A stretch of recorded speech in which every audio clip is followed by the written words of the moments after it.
Welcome back to the channel. This is Trendy Storm and you are watching What If Kid Naruto Mastered Fuinjutsu. If you enjoy this video, please like, share and subscribe to this channel. Now wasting no time, let's start the story. A young child was strolling toward his preferred scroll store. The reason it was the boy's favorite was that the owner didn't have the death glaring, emotionless eyes. He detested that expression. It seemed as though they would pierce his soul and then kill him without hesitation. Uzumaki Naruto was his name. The boy would be 5 years old in 5 days, which would allow him to enroll in the academy, but it would also mean that he would be targeted for the Kyuubi festival. Why was this boy hated by all? How had he affected them? He only ever walked the streets, but whenever he looked at them, they all threw rocks at him. The sky was flawless today. It was clear blue and devoid of clouds. The boy with the blonde hair arrived at the scroll shop and proceeded to select a scroll. He desired to give something new a try. One caught his attention. It read, Fuinjutsu, the Sealing Arts. The scroll was white and yellow in color. Before long, he picked it up and carried it to the desk to purchase it. The boy benefited from the low cost because he didn't have much more money for the month. Every day, the villagers would beat him and steal his money, but the boy didn't mind because it was preferable to being burned and cast into the forest for days. Thanks, Katsuo, exclaimed the boy to the blonde civilian. Katsuo replied, anytime Naruto. Anytime. He saw the boy's hair and thought it looked exactly like the Yondaime? Probably not. As Naruto left the room, he noticed something, a smoke-like odor. After blinking a few times, he realized what it was. He was depicted as a burning effigy. One of the masked men shouted, down with the demon! Down with the demon! While the civilians and a few ninja applauded. How could they treat a boy so cruelly? With tears streaming down his face, the blonde boy lowered his head and walked slowly home. There was sadness in his eyes.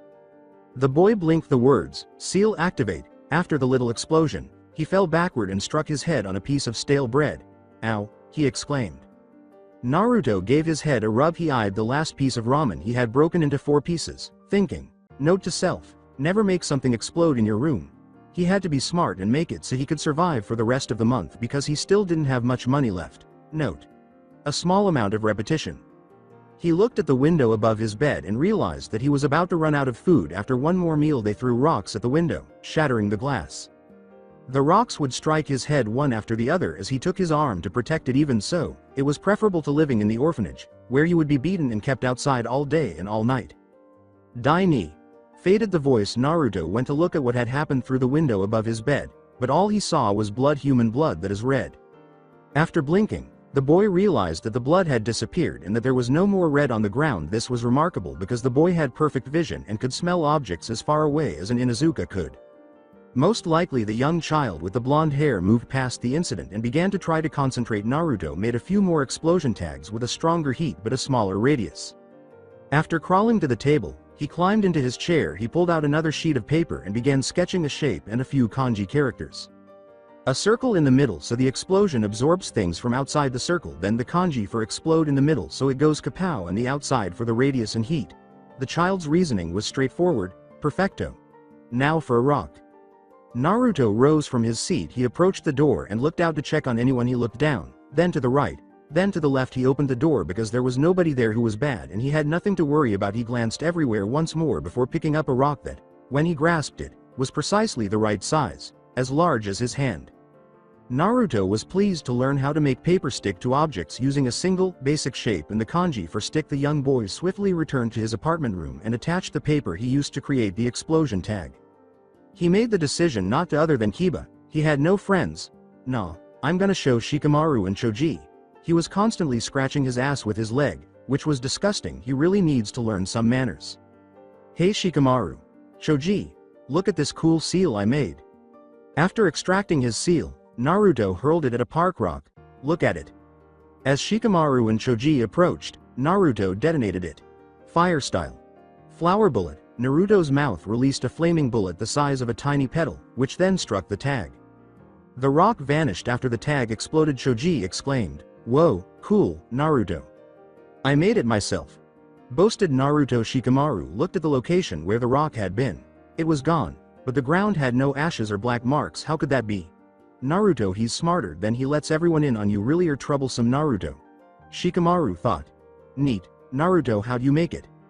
After giving his head a scratch, Naruto informed them. Well, ya see, I took an example off of a Fuinjutsu book, then I tried creating my own explosion tag seal. I changed the radius and heat, then I made it so it couldn't destroy anything other than rocks. The kid laughed. What? You can change the radius, heat and make it so it can't destroy things other than rocks? Shikamaru was perplexed. How'd you figure out how to do that? That part was easy. I just removed this part that says limitation and this part that says destruction factor and changed it so that the radius and heat would appear, Naruto clarified. I then added rocks where the limitation was. Facepalm Shikamaru stopped perspiring. So apparently this kid did what no other ninja has done that easily. I would expect ninja to change stuff around. Then again, not many people take much interest in Fuinjutsu Naruto. You really are interesting. Shikamaru replied, that's interesting. Naruto pondered, so what are you two doing here? I'm just following Shikamaru. He said his mom was troublesome, so I decided to ask him why. Then you came, Naruto, replied Choji. So why is she troublesome, Shikamaru? Still considering the section he was at, Shikamaru responded, she took away my book till I cleaned up my room. He blew the house down with his puffs and huffs. Shikamaru had to retrieve that book, but not at the expense of igniting global unrest. His mother was simply too dangerous, however. He was eager to move on to the next section. Shikamaru, Choji, it's time to go, said a man who appeared to be Shikamaru. Choji scowled. See ya, Naruto. Shikamaru's expression was one of boredom. Later, Naruto. As all of the children left with their parents, Naruto watched them with his dazzling blue eyes. He let out a sigh. Well, it was time for Ichiraku Ramen's ramen. Ayame Itachi Uchiha captivated 13-year-old Ayame, the future beauty of Konoha. Not your typical crush, without a doubt, it was love. He was so incredibly dreamy that she frequently had fantasies about him. Eyes that are really, truly black and deep. His physique, he was really attractive. Kya. Ayame suddenly burst out laughing. Her dad looked at her. He gave her a direct look, then he redirected his attention to preparing ramen. Ayame could always dream, though then Naruto arrived. Why, our most cherished client. Tucci gave the blonde boy a head pat. He was welcomed by Ayame. Hi, Naruto, what brings you here? The boy smiled and said, I want ramen, with a full smile. Tucci thought he looked a lot like the Yondaime. For him, Ayame went to get ramen. She also had a thing for the well-known Yondaime Hokage. One day he'll look like him. Kawaii. Ayame recalled the fourth Hokage's adorable photo when she was 16. 20 bowls of ramen were brought out by the girl with the brown hair. Naruto took the chopsticks out of their socket and broke them in half before beginning to eat the ramen, which was delicious. Thank you, Ayame-Nisan. He finished all 20 bowls after a few more minutes. The one thing the blonde boy was truly good at was sucking everything out of the bowls. Eating techniques like taijutsu, genjutsu, ninjutsu, and more. No, not at all. Naruto had frequently referred to himself as a failure because he was incapable of doing anything correctly. How could he possibly pass the academy now? He cast his gaze downward. Oh no, he wasn't in this restaurant. They simply didn't like how upset he looked. With curiosity, Ayame asked, what's wrong, Naruto? Nothing, he said, covering it up as usual because he didn't want anyone to feel his suffering. How could they all hate him when he was such a sweet boy? Then, in an attempt to appear as joyful as possible, Naruto came up with ideas. The only explanation Naruto could come up with was that he wasn't a Fuinjutsu failure. He could really do something like Fuinjutsu. Naruto checked his pocket money and saw that he still had enough for another bowl of ramen, but his hunger persisted. An unidentified man with pure black eyes entered the room. The Uchiha symbol was on him. It's him. Ayame began to squeak. His greeting was, Hi Itachi-sama, Ayame said. Itachi gave her a direct look before speaking. Although no one knew, it was true that Ayame was the reason Itachi quickly gained strength. Not even she was aware of this. Ayame, please, I told you to stop saying sama. I'm not greater than you in any way, and besides, you're my friend. Because Itachi was weak and came from a prestigious clan, Ayame would always shield him from ninja bullying when they were young. Soon after, Itachi vowed to keep her safe as long as he was alive, ensuring she would never have to do that for him again. He took that oath. Before she could say, oh okay Itachi saw, she paused. What would you like to eat? Observing the boy's money, he responded, miso ramen please. He stopped Naruto as he was about to leave. Hey, you, what's your name? The Uchiha nodded. Me? Naruto Uzumaki. So that's Minato-san's son. Itachi recalled the moment when his idol taught him something significant. Itachi, Minato-san, where do babies come from? My mommy won't tell me, he inquired. Minato pondered for a while. Well, I'm sure Makoto has a good reason, but sure, why not? It won't hurt. Itachi finally understood after a lengthy explanation. Yuck. I would never do that. I would never lick it. The thought of that made him shiver. Minato chuckled. Yeah kid, just keep dreaming. Mommy, Minato-san told me where babies came from. Is it true you have to lick that? Minato. She gripped her hand, and because she was so angry, she rushed out of the house, destroying everything that stood in her way. Where is Minato? She commanded, gradually demolishing the village. Kushina was the one who finally responded to her. Ever since she arrived in Konoha, she has asked her best friend, why do you need him? Makoto whispered into the red hair's ear, he told my son something that I will never forgive. They yelled, Minato, where are you? He went to Kushina after hearing the voice across the street. Yes. The woman with the blue hair asked, what have you been telling Itachi? Well, he asked. He had a long night ahead of him. He had no idea that young Itachi had been observing them the entire time, curious about his mother's activities. Later that day, Minato-san, why did mom do that to you? Let's just say I wasn't supposed to tell you how babies are made. The boy appeared perplexed. Why was he unable to understand the process of making babies? It was disgusting, and it's not like he was going to do that anyhow.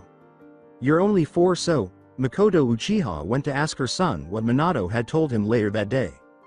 Well, Minato-san told me that a cow comes along, then it makes milk, then a pig jumps in it. After that a duck swims in the milk. The pig was just in and lays an egg in it, but the boy has to lick the egg everywhere, and after that give it to the girl and she would eat it, then a baby comes out, he clarified. She only managed to say, oh, before approaching one of her closest friends to express regret and explain the truth to her other best friend.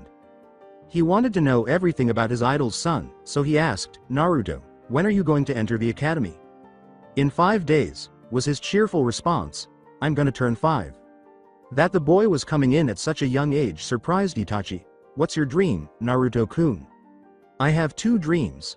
One of them is being the best Fuinjutsu master ever, and the other one is to become the Hokage.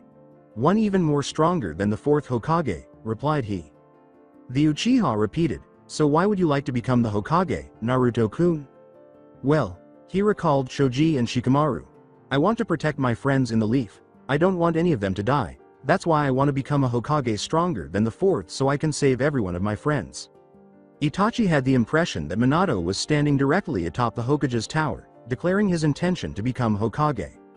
When he said, as Hokage, I will protect everyone in the leaf, everyone applauded, especially the young boy from Uchiha. He said to the young boy, well, Naruto-kun, that's a great dream. Now how would you like some more ramen? All of a sudden, the boy smiled and bounced up and down, yes please. The Uchiha had no idea that he would soon become the lifelong idol of the Kyuubi's host, or until the massacre occurs, anyway. Ayame soon arrived, and Itachi gave Naruto a miso ramen order. Ayame resumed daydreaming about Itachi as they both contentedly ate the ramen. Naruto then left for home. The villagers had never done anything for him other than try to kill him, so he didn't give a damn about what would happen to them as he jolted through the streets. That's right. The day of Naruto's birthday. It has been 5 days since he met with the Uchiha for the young boy. It appeared that today would be a wonderful day. He had no idea that the villagers, who clearly didn't want the boy to graduate, were preparing a very special surprise for him on the day he would start the academy. Yes, it's my birthday. I'm finally going to join the academy, the boy exclaimed, jumping up and down on his bed with all of his might. Shut up, demon. It ruined Naruto's day. He didn't want to hear that. One day he slowly lowered his head until all he could see was the floor. Naruto decided to go eat his because he needed to come up with something to help him forget about it. Pork ramen in a special limited edition. It was delicious. He needed to express gratitude to Ayame for purchasing it for him on his birthday the previous year. Shortly after, the boy with the blonde hair went to shower and change. He began to reflect as he made his way to the academy.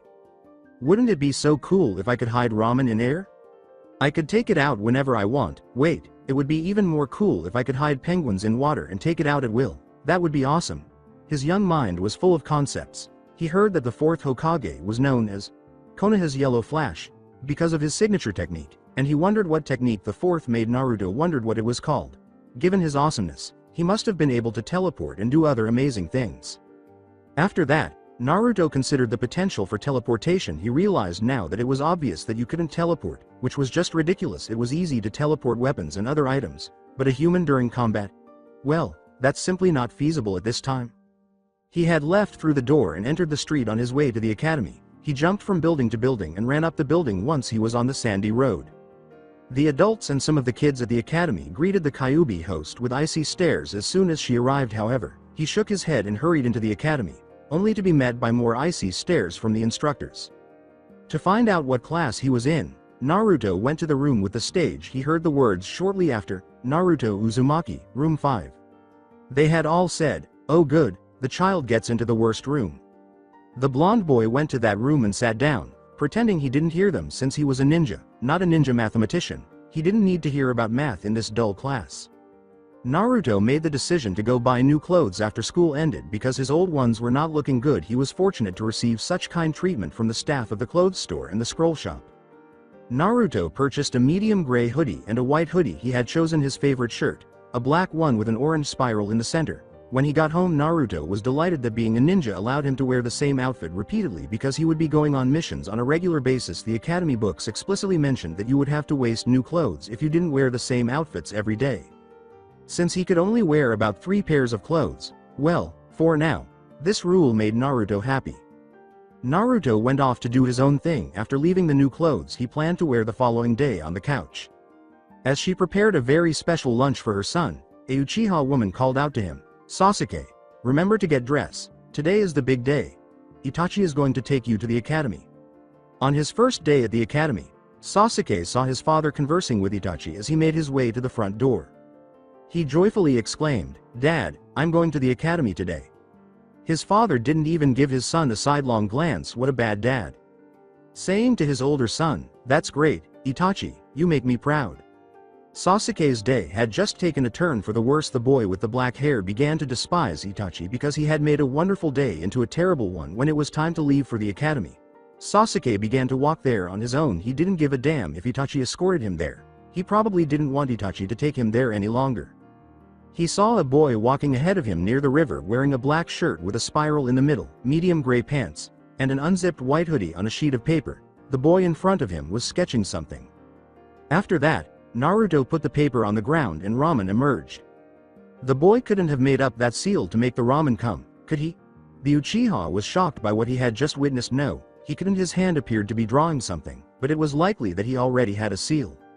Soon after, the boy with the blonde hair pulled out a piece of paper and sat on the sandy road, drawing something. A bottle of water appeared. Naruto proceeded to walk after opening his instant ramen cup and filling it with water. The blonde-haired ninja continued to follow the black-haired boy. He had never witnessed anyone do that before, and he was still in awe of the boy's ability to do it. Since hardly anyone practices Fuinjutsu these days, Sasuke had probably never witnessed anyone perform that before. 3 minutes later, Naruto reached into his pants pocket. What he was pulling out had baffled Sasuke. As it happens, he produced chopsticks. After that, Naruto started eating his ramen. Naruto, since it was a new year and they had annual events, they had already arrived at the academy and were ready to engage in hand-to-hand shinobi combat this year, though anyone could attend and watch the fights even if they weren't in the academy. Naruto and Sasuke's fight quickly followed Shikamaru's battle with Choji. They all hoped that this fight wouldn't have been as dull as Shikamaru's, but it was actually the dullest hand-to-hand combat match in the academy's history. Iruka started to say, "Naruto Uzumaki," but the kids interrupted her with whispers. "Hey, isn't that the kid? My parents told me not to talk to him. Hey, he looks cute in that outfit. Oh my gosh, he looks cuter than Sasuke. Didn't he fail the exam 2 times? My mommy told me he was demon." Naruto. Worried Hinata. Uchiha Sasuke. Iruka concluded. Like all the girls began to scream with the exception of Hinata and a few other unidentified girls who were in the anti-Sasuke club and were supporting Naruto. He said to them, "Now the unison sign." After making the unison sign with his hand, the boy with the blonde hair moved in Sasuke's direction. "This is a waste of time," Uchiha declared in a haughty manner. "I can beat him anyways." Iruka informed him, "But you still have to do it." Then the Uchiha approached and carried it out. The boys then took their respective stances and walked backwards. Sasuke didn't seem to have a style, but Naruto adopted the triple flash light style, which he had been studying for 2.5 years and which the 4th Hokage had employed. Oh, I must give Silver Flame Haze credit for the name. Speed was the primary component of the style, which worked well for the boy because he was incredibly quick. He was able to maintain and even boost his power because of the speed. However, his defense was poor because his stance depended on speed, which allowed him to avoid attacks but not block them. 3, 2, 1. Naruto stood there waiting for Sasuke to arrive. But Sasuke hurried forward. The blonde ninja sidestepped, ran behind Sasuke, and grabbed Naruto by the arm just as he was about to punch him in the temple. Then, as they were fighting in a circle, Naruto threw Sasuke across. If Sasuke was that good, why did he let Naruto do that to him? Naruto, that was mean. He had heard, but he didn't really care. That's N. Iruka was cut off by the girl's yells once more. Naruto ducked down and punched the black-haired boy in the stomach after Sasuke stood up and struck him in the temple. Since this style required speed, it was obviously not as strong as he had hoped, but it was adequate. The Uchiha were incensed. Before he knew it, he slipped beneath Naruto's leg while holding his hands together, then flipped back onto the head of the blonde hair. Fans could be heard yelling, "Go Sasuke!" Like crazy people they were, in a sense, insane that is, stalkers as well. Naruto gave his head a scratch. No wonder they call him a genius. Sasuke was about to kick the blonde-haired ninja, but Naruto jumped back in time and performed a 180-degree spin kick, knocking Sasuke down. Gah, if I didn't jump backwards in time I would have probably lost. Then Naruto approached Sasuke and extended his hand. After striking the blonde Uzumaki's hand, the black-haired Uchiha stood up. Iruka declared, "Naruto Uzumaki has won," and then beckoned the others to stand up. But there were no fangirls for Naruto apart from Hinata. That is, given that he had beaten Sasuke, it appears that he was too cruel. I see it doesn't help to be nice to someone. He even went to assist the Uchiha in getting up. Naruto had made the decision to visit Ichiraku's ramen since the academy was over. Itachi called out to him, "Oi Naruto-kun." "Hi Itachi-san." He said to the boy, "Naruto, I told you not to call me san." After giving it some thought, Naruto came up with the ideal retort. "Well, I told you to stop calling me kun." Then Itachi said, "Fine," since he was so accustomed to calling Naruto Naruto-kun, it was going to be extremely difficult to get used to it. Itachi said, "Hey Naruto, did you see my little brother at the academy? His name is Sasuke." He wondered what his brother might have been up to at the academy. He wanted to know what his younger brother had done because, well, he was a brother. Itachi understood exactly what that meant. He was interesting. When he asked his little brother how Sasuke was doing, many people said that he was too conceited. They then went their separate ways after finishing their ramen. Naruto made the decision to go to the location where they would be playing ninja. Shikamaru and Choji were present. Choji called out, "Oi Naruto, come play ninja with us." The leader explained the guidelines to them. As you all know, the rules are no ninjutsu or genjutsu. Naruto turned around to hide his smile, saying, "Ha, they didn't mention Fuinjutsu." The enemy ninja was an unidentified boy. He did a 50 count. Choji said to another unimportant boy, "Hey, can I hide with you?" "No, get away loser, you'll just make me lose," he replied. After emerging from the tree, Naruto seized Choji and carried him to the trash can. Shikamaru was there already. Naruto informed them, "All right, I'm going to use Fuinjutsu." Choji questioned him, But isn't that cheating Naruto?" Naruto answered, "It wasn't against the rules, so nope." Then the blonde boy pulled out a piece of paper and turned it on. A large sheet of paper emerged after writing something on the bottom side. Naruto spoke, "Okay, now just sit here. I made it look like the paper is trash." They spent hours sitting there. "Okay, you win." Choji, Naruto and Shikamaru. They emerged from the trash can. The paper was destroyed by Naruto. Fire style. Flower bullet. The paper was destroyed when a tiny piece of fire that looked like a bullet exploded. After that, they had strolled back to where the game had begun. The leader said, "Hey, where were you?" "The dumpster," was Naruto's honest response to him.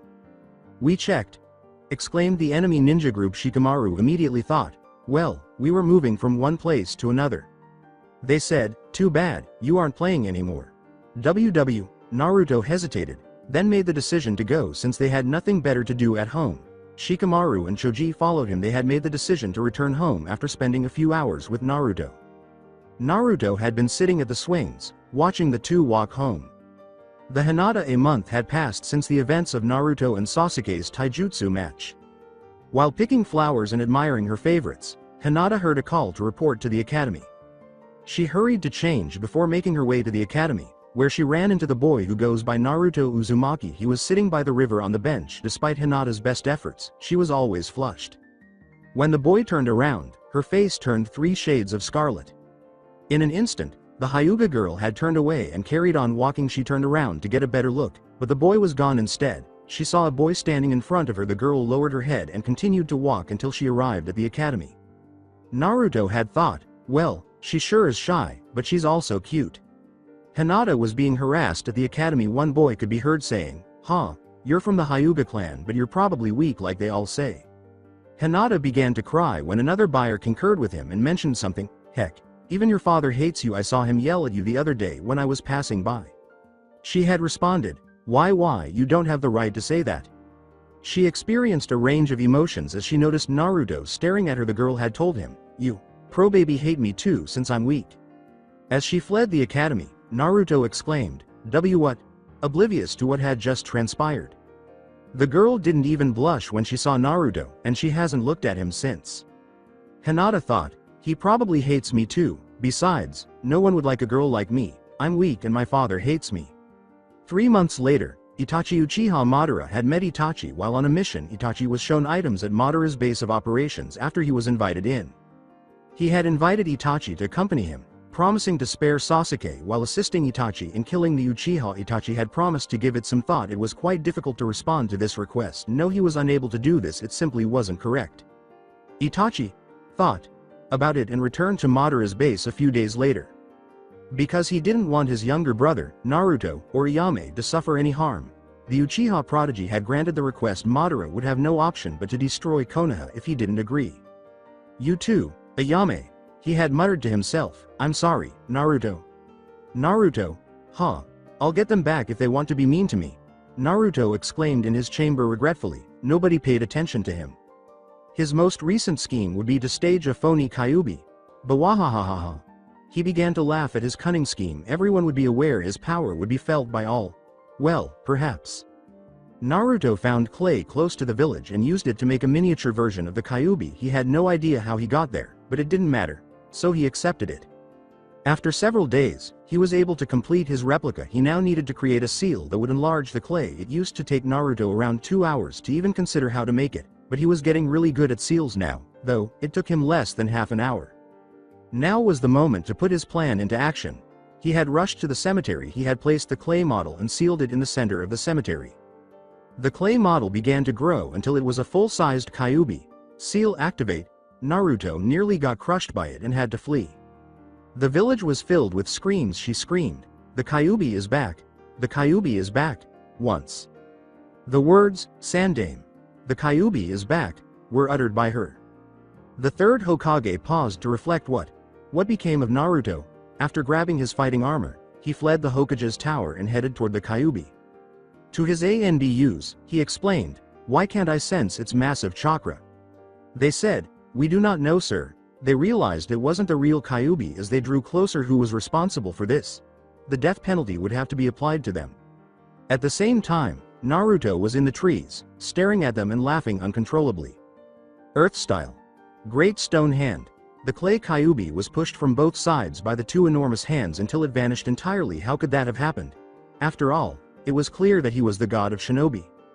Unaware that people would be waiting at his door, Naruto had already begun to run home. "You monster!" They began to yell. Naruto had said, "Hi?"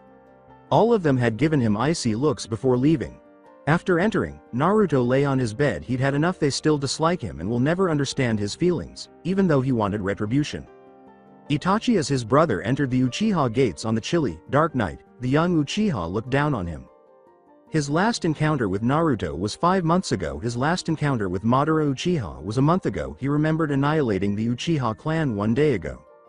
On the inside, he had felt bad. Rewind, Sasuke.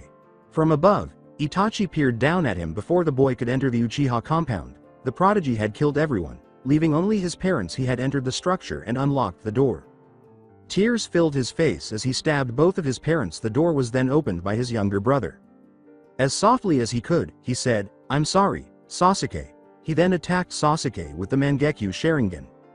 Over the flashback, Madara Uchiha told him, "I didn't think you had the guts, Itachi." He then left for his next assignment. Naruto hurried into the meeting room in the Hokage's tower and slammed the door. He yelled, "That's a lie." As the boy said, Itachi would never have done that. Tears streamed down his cheeks. Danzo commanded, "Quiet, Kyuubi brat. What would you know about him? Naruto fired back right away, his eyes blazing. Even after the man got up from his seat, he continued to glare at Danzo with the intention of killing him. The man with one eye stood up. Silence, brat. A council member shouted at him. You are not welcomed here, you monster.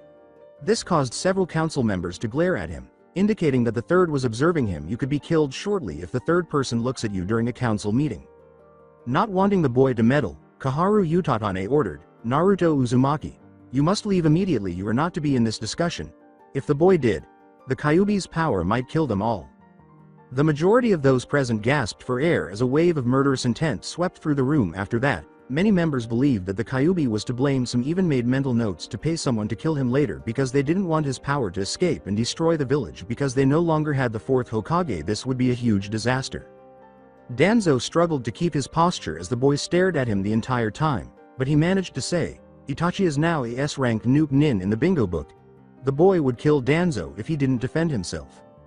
As the blonde boy jumped towards Danzo in an attempt to murder him, his eyes slightly flushed. Anbu.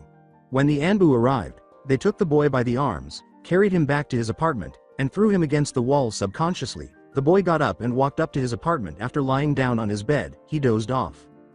At the academy the following day, in an attempt to ensure that no one else would hear, an unidentified woman said in the academy grounds, Hey, did you hear? Naruto went to the council meeting about Uchiha Itachi, then caused a big uproar. Sadly, someone was still able to hear them. Her friend answered. Her friend nodded her head and said, Yeah, I heard he was really mad that they were accusing him of being a traitor. Naruto continued to walk to his class, attempting to ignore them. Sadly for Naruto, Sasuke was standing directly behind him, listening to their rumors about what had happened. Since it was about his brother and everyone knew that Sasuke had a brother complex, he was certain the boy would be upset for no other reason than that. The boy with the black hair was enraged. He yelled at the boy with the blonde hair, still trying to recall the events of the other night. What do you even know about my brother? He could only recall half of the details, but he knew that more had to have happened. He was my friend, stated Naruto in defense. Itachi used to tell Sasuke about a boy with blonde hair that he had met at Ichiraku's ramen trying to act cool or something. He walked away quietly with his hands in his pockets because he felt pretty uncomfortable. Iruka declared, Well class, we will be having new people joining us today. Hi, my name is Ino Yamanaka. Hello, my name is Sakura Haruno. What a drag, my name is Shikamaru Nara. Hiya, my name, he said as he ate his chips. Is Choji? He mumbled once more. Akamichi. He ate all the chips in his bag. He waved and said, My name is Kiba Inuzuka, woof. Shino Aburame. Hi. I'm H. Hinata Hyuga, pleased to meet you. Since they were either deceased or of little importance, the other members were not made public. Probably the latter unknown ninja have recently been sighted in Konoha. Naruto sat next to his friend from the previous year. Since no one was kind enough to speak to him, Rock Lee was probably his only friend. Naruto, do you think not being able to use ninjutsu or genjutsu is bad? He responded with sadness. The boy with the blonde hair was familiar with that look because it was his daily appearance. He thus made an effort to console his friend according to a book he read. Naruto was being honest when he said, Nah, did you know that there was once a taijutsu master who took out an entire village with just taijutsu? Hey, after school I could teach you this cool style I've been learning. You're like really fast and strong, well stuff like that, Naruto stated to him. Returning to his enthusiastic self, Rock Lee exclaimed, I thank you Naruto, but I will have my own style. Naruto replied, Okay, if you say so. The blonde boy, who had heard a lot of different things, went to sit down. Kiba had told his friends, Hey, isn't that the kid who failed 3 times? But Naruto didn't give a damn. He had also heard other things. These new people were so annoying and always talked about things that weren't even their business, but they always liked to stick their nose in it. He had truly hated them. At last, the day was coming to an end. After school, Naruto had made his way home on foot. Once in his room, he lay on his bed and reflected on the day. After 2 years.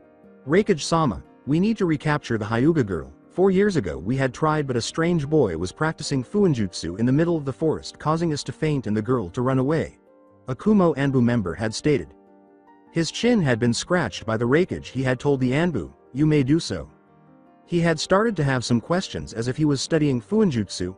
He could even surpass the 4th Hokage in strength. The boy would learn Fuinjutsu, but why? He had a lot of inquiries. However, where do I start?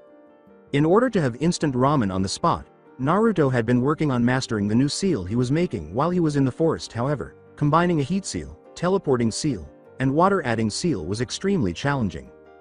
It was quite difficult to create, so how could he do this? He had spotted a girl with dark blue hair just as he was adding the final details to his seal. A younger girl who resembled her had said, "You can't beat me, you know it, even father doesn't think you can beat me." P1. Wow, what a jerk she was. Hinata was the older girl. Well, just because I'm not strong doesn't mean I'm a failure, she said, recalling Naruto's constant claims of failure. Then how about you fight me? Hinata hesitated a moment. She recalled what Naruto had said, even though she knew she couldn't defeat her younger sister. "I will no longer flee, I'm not going to break my word, my ninja method is that." Her words were, "I won't run away anymore," from Hinata. They had both assumed the soft fist stance. "I see, then how about you try me," they said. Naruto was observing the battle. They were fantastic. "I know you're strong, Hinata, so you can do it." Hinata had escaped as Hanabi was ready to hit her elbow. Hanabi quickly blocked Hinata's attempt to thrust at his right shoulder. The younger sister had adopted an odd posture. Oh no, Hinata was scared to get up one by one. The younger girl had struck her sister's chakra points when Hinata attempted to block her chest.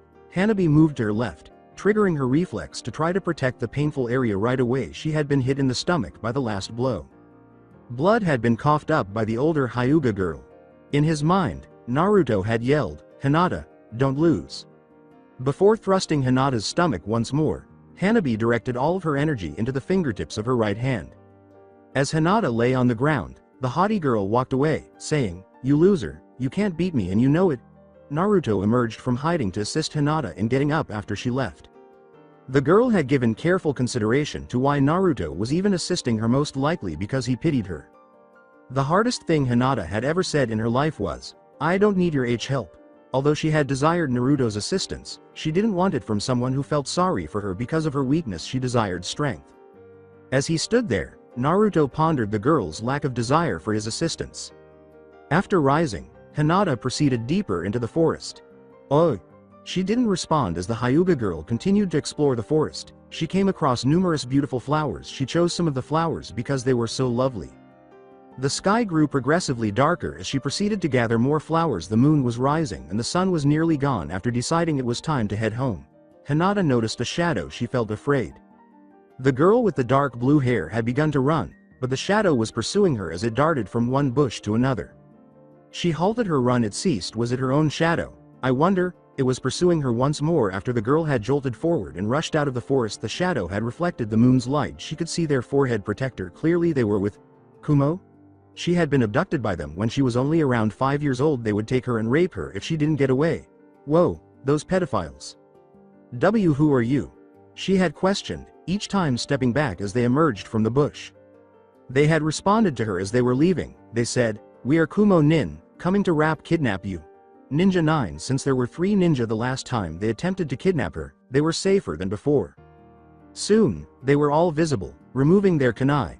One of them had a rope in case she tried to flee. Hinata ran as quickly as she could because failing to escape would endanger her life. She was weak anyhow, so it's not as if she could. Nobody would miss her, and it's unlikely that anyone was even searching for her. In her mind, the girl thought, "I guess this is the end."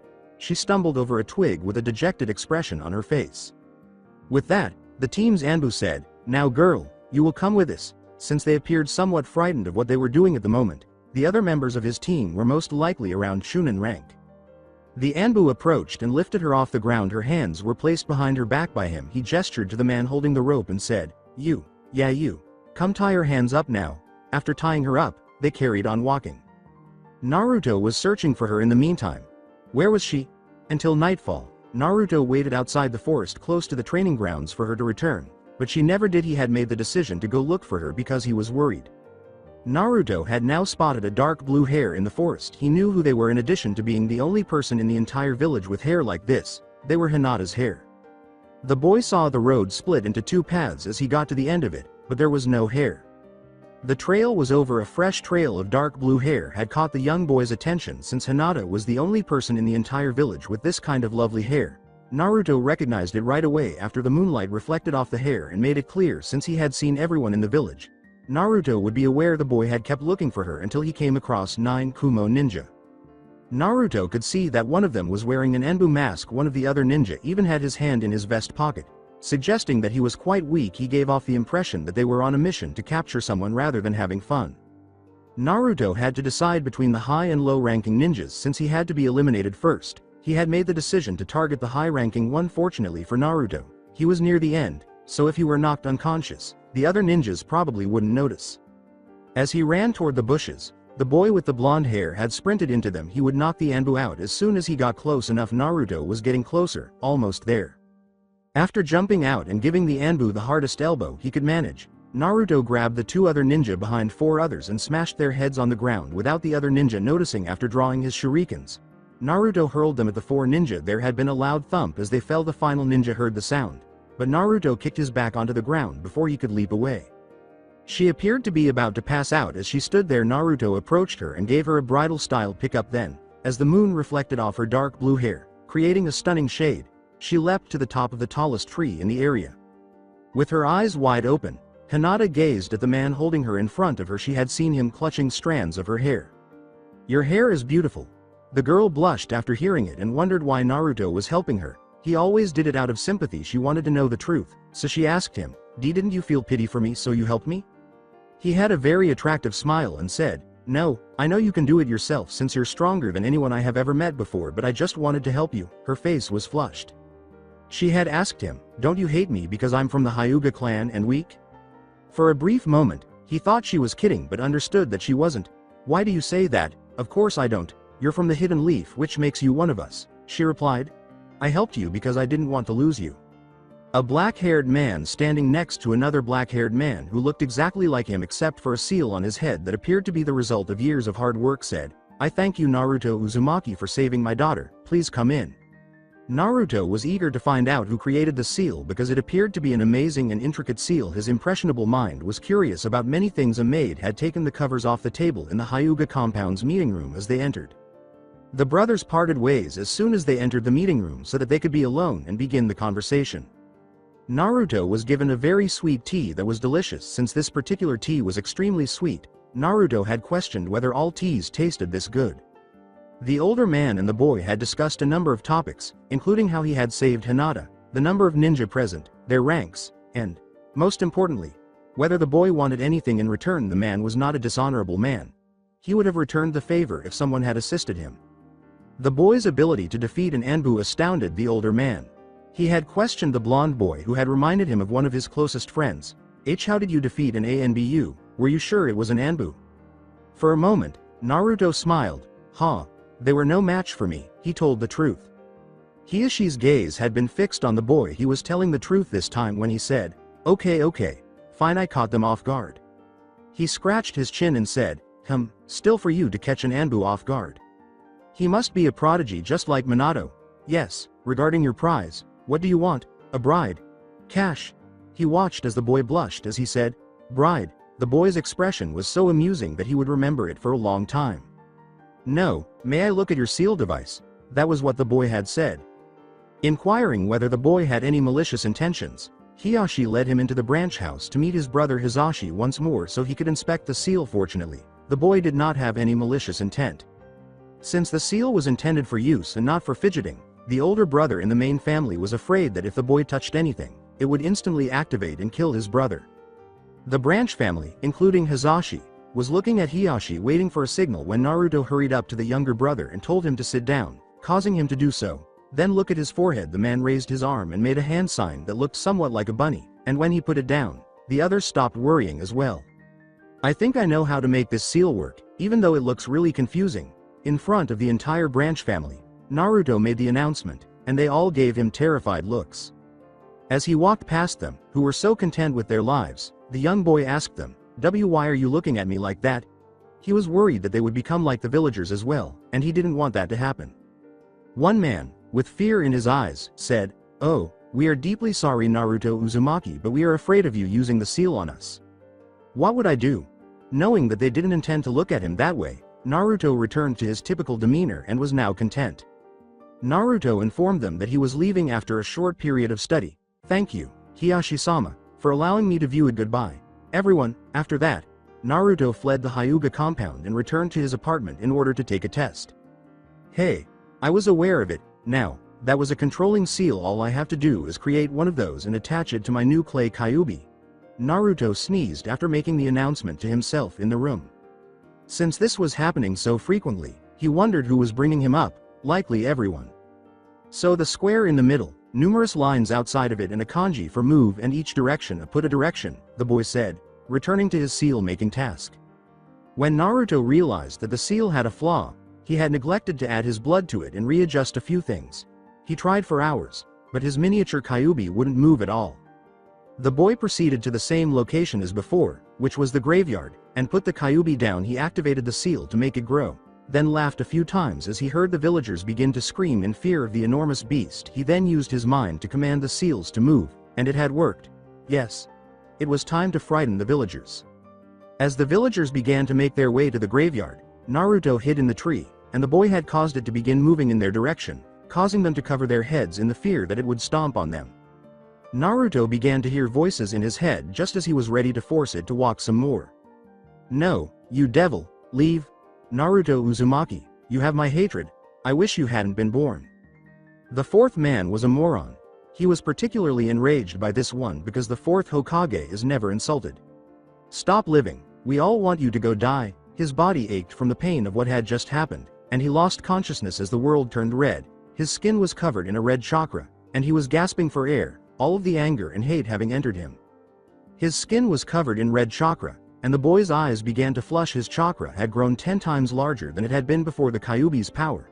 Normally, it would have been between mid-Junin and low Kage level, but now it was higher than the Sandame's chakra was at his peak. The overwhelming power that was abruptly leaking from the boy had caused the mountains to begin to crack, and it had felt awful to feel the killing intent that was sweeping through the village. His inner hatred, which he had bottled up inside his happy-go-lucky demeanor, was now spilling out onto the Kyuubi's rage and hatred, which more than the entire village had combined. His entire life, tormented by the village that everyone detested, was finally coming to an end. It was only one tale at the moment, but it was soon turning into two as Naruto's negative thoughts increased. The Kyuubi yelled, testing out the boy's body. Now that the kid has lost consciousness, it's time for me to rule this pathetic world. They will all know my name. The name that was once known as Kura, but was cut off by the pitiful ants on the ground who ought to be kneeling in front of him and chanting his name. The villagers below him had yelled, Kyuubi, in rage.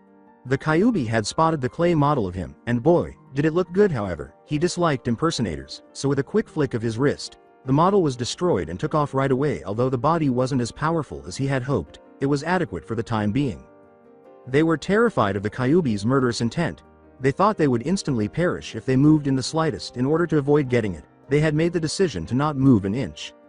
The Sandame had been told that the Kyuubi was on a rampage and was actually back this time. In order to save, he had to go stop the Kyuubi. Naruto, half of the village ninja, had already arrived to engage the Kyuubi in combat before the Sandame could get his armor and make it to the cemetery where they were. A third of the ninja there agreed with the ninja who yelled, I told you we should have killed the boy the day he was born.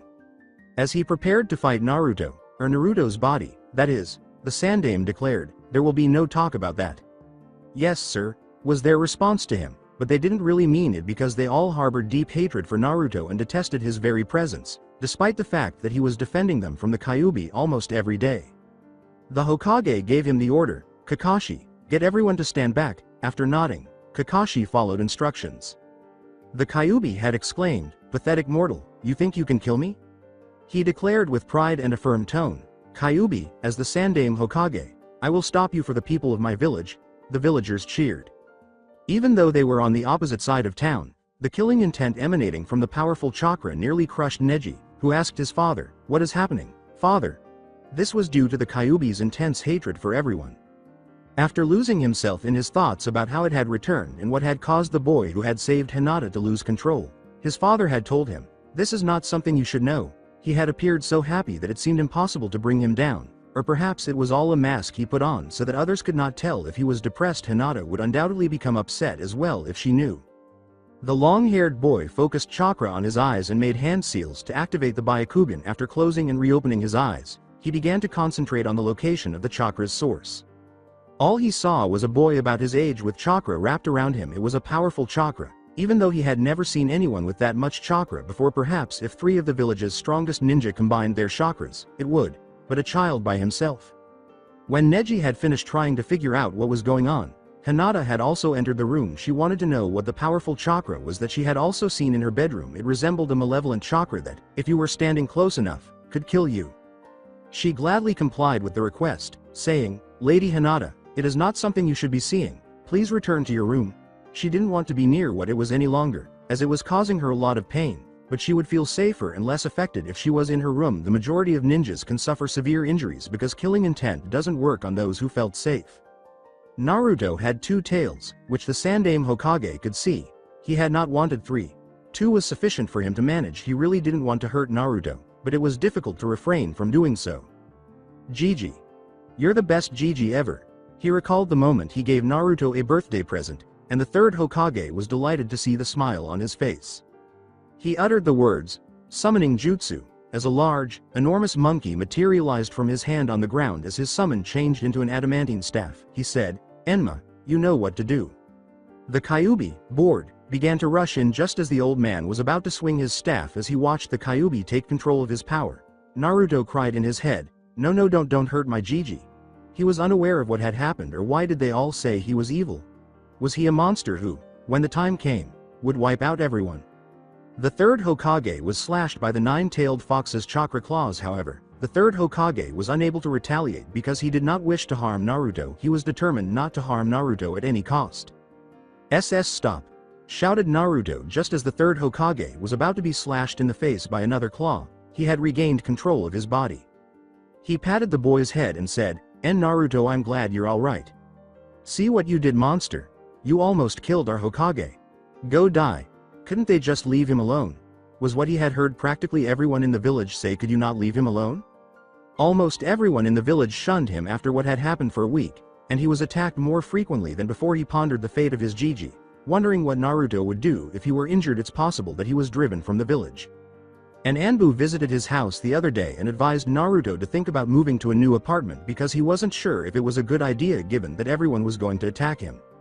Even going to the academy was difficult, but he succeeded even worse. Going to Ichiraku's meant that people would see him sitting there, so he decided not to go there for a year because he didn't want his reputation to be damaged. He couldn't harm Ayame and Tuchi, who were among the few people in the village who cared about him, because they wouldn't go there to eat if they knew the fox was there.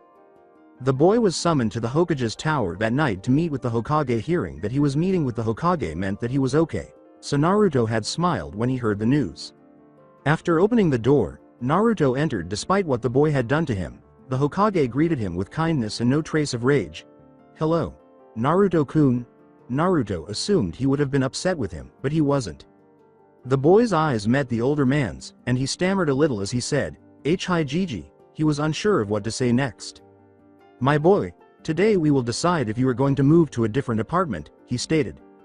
Well, I would like to stay at my current one, please, he responded. According to the Sandaime Hokage, why is that, Naruto-kun? Well, I thought about it for a long time, but I don't really have a reason to move since the villagers have been doing this since I was born. What's the point of moving? They will probably attack me over there too, Naruto replied. Before he picked up his papers and turned to face the window to see what had happened to the leaf, he told the young boy, very well, you may leave. They were attacking a poor boy because he had the Kyuubi inside of him. Since the boy had shielded them from their reasoning for 10 years, he was unable to understand it. The Sandaime Hokage scratched his chin and went off to think back on the events of the previous month, including the increasing attacks and Naruto's transformation. Yondaime Hokage, I am glad you are not here, so you don't know what is happening to your son. I fear that soon I will have to kill most of the villagers to prevent them from attacking the boy. We do not want the Kyuubi to awaken for real this time. We were lucky that Naruto was subconsciously controlling the Kyuubi, or else we might have risked it going into the full form. After crying a little, he began to wonder what had happened to his grandson, Konohamaru. The boy knows he is the 9-tailed fox now. Why must he know at such a young age? I wish he could have led a normal life without war. He chuckled to himself, thinking, the boy must be getting lectured currently. Toby is here to join you, exclaimed a man dressed like a child wearing an orange mask, then began to jump up and down like a drugged-out kangaroo. Shut up. Now stop bouncing up and down. A man with blonde hair and a ponytail screamed at him. Why are you even wearing an orange mask? Orange is the worst color possible for a ninja. Toby is a good boy, so he asked a man for mask. Toby responded in a childish manner. In fact, he said, ask, not asked. Rewind. Toby want that mask okay? He asked, gesturing with his knife as if he were going to stab the poor man in several spots. Okay. Here, take it, the man said in a hurry. Toby is a good boy. Toby is a good boy. Toby is a good boy. He began to sing, Toby is a good boy, as he skipped out the door and headed to the Akatsuki hideout. The man yelled into the air, yeah, good boy, all right, you were trying to rob me, but sadly, no one was paying attention. 2 years had passed since the whole incident. The poor boy was too scared to leave his apartment and let people see him, so he had locked himself in fearful. He had installed special seals to prevent people from entering.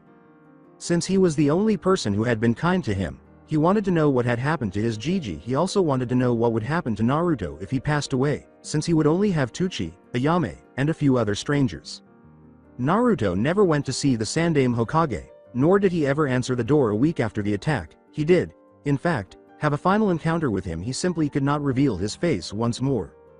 He had to go to the academy, though, and once there, he would have to henge before releasing it. He hasn't spoken to anyone at all for the past 2 years, that is, aside from his sensei. No matter how much Hinata wanted to talk to him, he didn't even engage with her. Had she done something wrong? She pondered.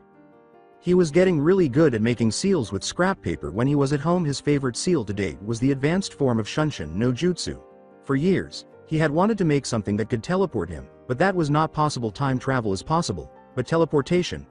Never. Who could make a seal like that? It would be too difficult. His own seal was capable of propelling him at high speeds and enabling him to avoid obstacles, though it was less than he had hoped. His seal's 500-meter travel limit was sufficient for the time being. It was safe to use the seal within 100 meters because he would have to use his hand to adhere it to people. The drawback of his seal was that, at the speed he was traveling, he would probably collide with the person. Additionally, Naruto had made a seal that, when activated, would return the weapon. Naruto had mastered it over the course of 2 years. One day he discovered a kunai in the sewers, and it looked cool with 3 blades rather than just one. He chose to use this one because the blades were thicker than the black kunai he usually used, and he liked that it was heavier and felt comfortable. Naruto noticed a seal on it, but it was about half destroyed, so he took off the extremely cozy paper, put on another piece of paper that was equally cozy, and applied his own seal. Group 7. He would select teams today, and he hoped to be on a good one. He had studied extensively for a single test, but he never received a single question on the written exams. Despite being the dead last in the academy, he was baffled by this. He nearly failed the other day, but Mizuki helped him out a little. The man was very kind to give him such a great jutsu that he could use without any issues. He recalled how kind Iruka had been to him, and despite the fact that he had always played tricks on him, the man truly got me. Naruto waited to see which team would be on his seat. He had no idea if he was on the pink hair's side. Who was on his team? He wondered. Team 7, Naruto Uzumaki. Sasuke Uchiha. Number YY. His worst fears came true. How could this have happened? Sakura Haruno. Following the announcement, each of the other teams was put in a separate room. They had been waiting for their sensei for an hour. Naruto yelled, "I demand a new sensei," to nobody. Sakura said, "Oh, shut up and suck it up." Naruto thought to himself, "One day I will kill her, I know I will." After that, the young, blonde ninja took out a few scraps of paper and began writing on them. Sakura was busy yelling that Sasuke had opened his eyes, but Sasuke had been eyeing him and watching what the boy was doing. In order to keep their sensei alive, Naruto wrote a number of explosion seals and positioned them throughout the room. The heat was just right. "Naruto. What are you doing? That won't work, you know they're just pieces of paper, you baka," she replied. Mentally, Naruto screamed, "I will really kill her." The girl was so annoying that it was difficult not to strangle her at the moment. But from the tiles of the ceiling a man watched them. He was definitely not going to do that now that he was aware of what would occur if he entered. Furthermore, was the boy proficient in Fuinjutsu? It was unexpected, even though it was a fairly straightforward one. As he continued to observe the boy, Kakashi Hatake thought to himself, "Your son is rather interesting, sensei." Then he made the decision to enter the room. He leapt through the window, and in the window had an explosion tag affixed to it. This boy was going to pay. Even though Kakashi didn't want to curse, he was so glad he had been trained because he was able to brace himself and raise his feet to stay on the wall just before the man crashed into the window. The explosion tag would most likely explode with even the smallest pressure. After Kakashi Hatake slipped and nearly hit the window with his feet, he dropped his book onto his shirt, down his pants, and onto the window, which was the worst part of the situation. Boom, his book became a bestseller. No, it exploded. Copycat Kakashi of Konoha destroys Kyuubi where everyone else has failed, and he could already see it. His priceless book was destroyed. so he had to control his rage. The child would perish by his hands as it lay in ashes. He must be accompanied even if he were his sensei's son. My first impression of you is I hate you. I will make your life a living nightmare. The white-haired man grinned as he approached the blonde boy after jumping out of the window. This made inner Sakura laugh in her head. Well, at least Naruto got him good. Sasuke grinned. Hey, that's our teacher. Pathetic. How can I defeat Itachi with him? Ha. You deserved that. Naruto real-worldly chuckled. After staring at him for a while, Kakashi instructed them to meet him on the roof in 5 minutes so they could begin introducing themselves. The white-haired man said, now let's start by introducing ourselves. Naruto questioned, shouldn't you tell us about yourself first? After scratching his head, the man leaned back, all right, my name is Kakashi Hitaki, he said, trying to find out if they were aware that he was copycat Kakashi, the son of the White Fang. As he watched Sakura lean forward, he said, I don't feel like telling you about my likes and dislikes. He continued to gaze at the sky after saying, I've never thought about my future dream. As for my hobbies, I have many. Sakura questioned, so all we know is your name? However, no one responded, so she let it off that one time. He said to them, let's begin with the next one. Next is you. My name is Naruto Uzumaki. I don't feel like telling you about my likes and dislikes. I've never thought about my future dream, and for my hobbies I have many. Ha, serves you right. Naruto began to laugh so badly in his head that he thought he might burst out laughing. Inner Sakura laughed as well, saying, I can't believe you just did that, Naruto. Sasuke merely grinned. The man scowled and said, going forward your pinky. She began to flush slightly. My name is Sakura Haruno, and my interests are. She gazed at Sasuke once more and said, I mean, who I like is, and my hobby is, my future dream is, she said, turning back to the Uchiha. Kya, in her shirt, she let out a scream. And what do you dislike? Kakashi uttered those words. Angrily, she said, Ino pig. Rolling his eyes, Kakashi said, now I'll bring out what her true message was. She likes Sasuke, her hobby is stalking the kid, her future dream is bearing his children, and her death would be due to Sasuke, he said in his mind. He then touched the left side of his mask, saying, at least Rin wasn't like this. Sakura laughed and said, and lastly, my names are Sasuke Uchiha. I don't feel like summarizing my ambition as merely a dream, but I do have an ambition. I have a lot of dislikes but no particular likes. The ambition to restore my clan and without fail to kill a certain man, he said, appearing cool, awesome, and such to Sakura. That implies he may wed me. He must bring his clan back, which entails Kya. She began to laugh to herself once more. I see, fangirl, emo boy, and dumb boy. I understand Minato-sensei's feelings now. Not that I was emo or anything, Kakashi thought. We'll have a mission tomorrow, Kakashi informed them. First we'll do what we can with 4 people, a survival exercise. The girl with the pink hair responded, why are we doing an exercise? We've done enough of those at the academy. Yes, I'm going to be the Hokage someday, so I'm sure we could manage it, Naruto informed him. This exercise is not easy. His voice rose. Of the 27 graduates, only 9 will be acknowledged as junior ninjas, while the remaining 18 will be returned to the academy. This means that the test is very challenging, with a failure rate of at least 66%. I'm so glad I teach Junin. That never gets old. It's understandable why Minato-sensei was rioting during our bell test, Kakashi thought to himself. He told them not to eat breakfast and to meet him at the training ground in the morning with their full set of ninja tools so they wouldn't be too shocked. He then left before he could hear them complain anymore. Naruto, he had spent the morning banging his head against the wall over whether or not to eat breakfast, and boy, was that the worst decision he had ever made. Naruto was waiting there after meeting up with his 2 other teammates. The more than hour-long wait was quite dull.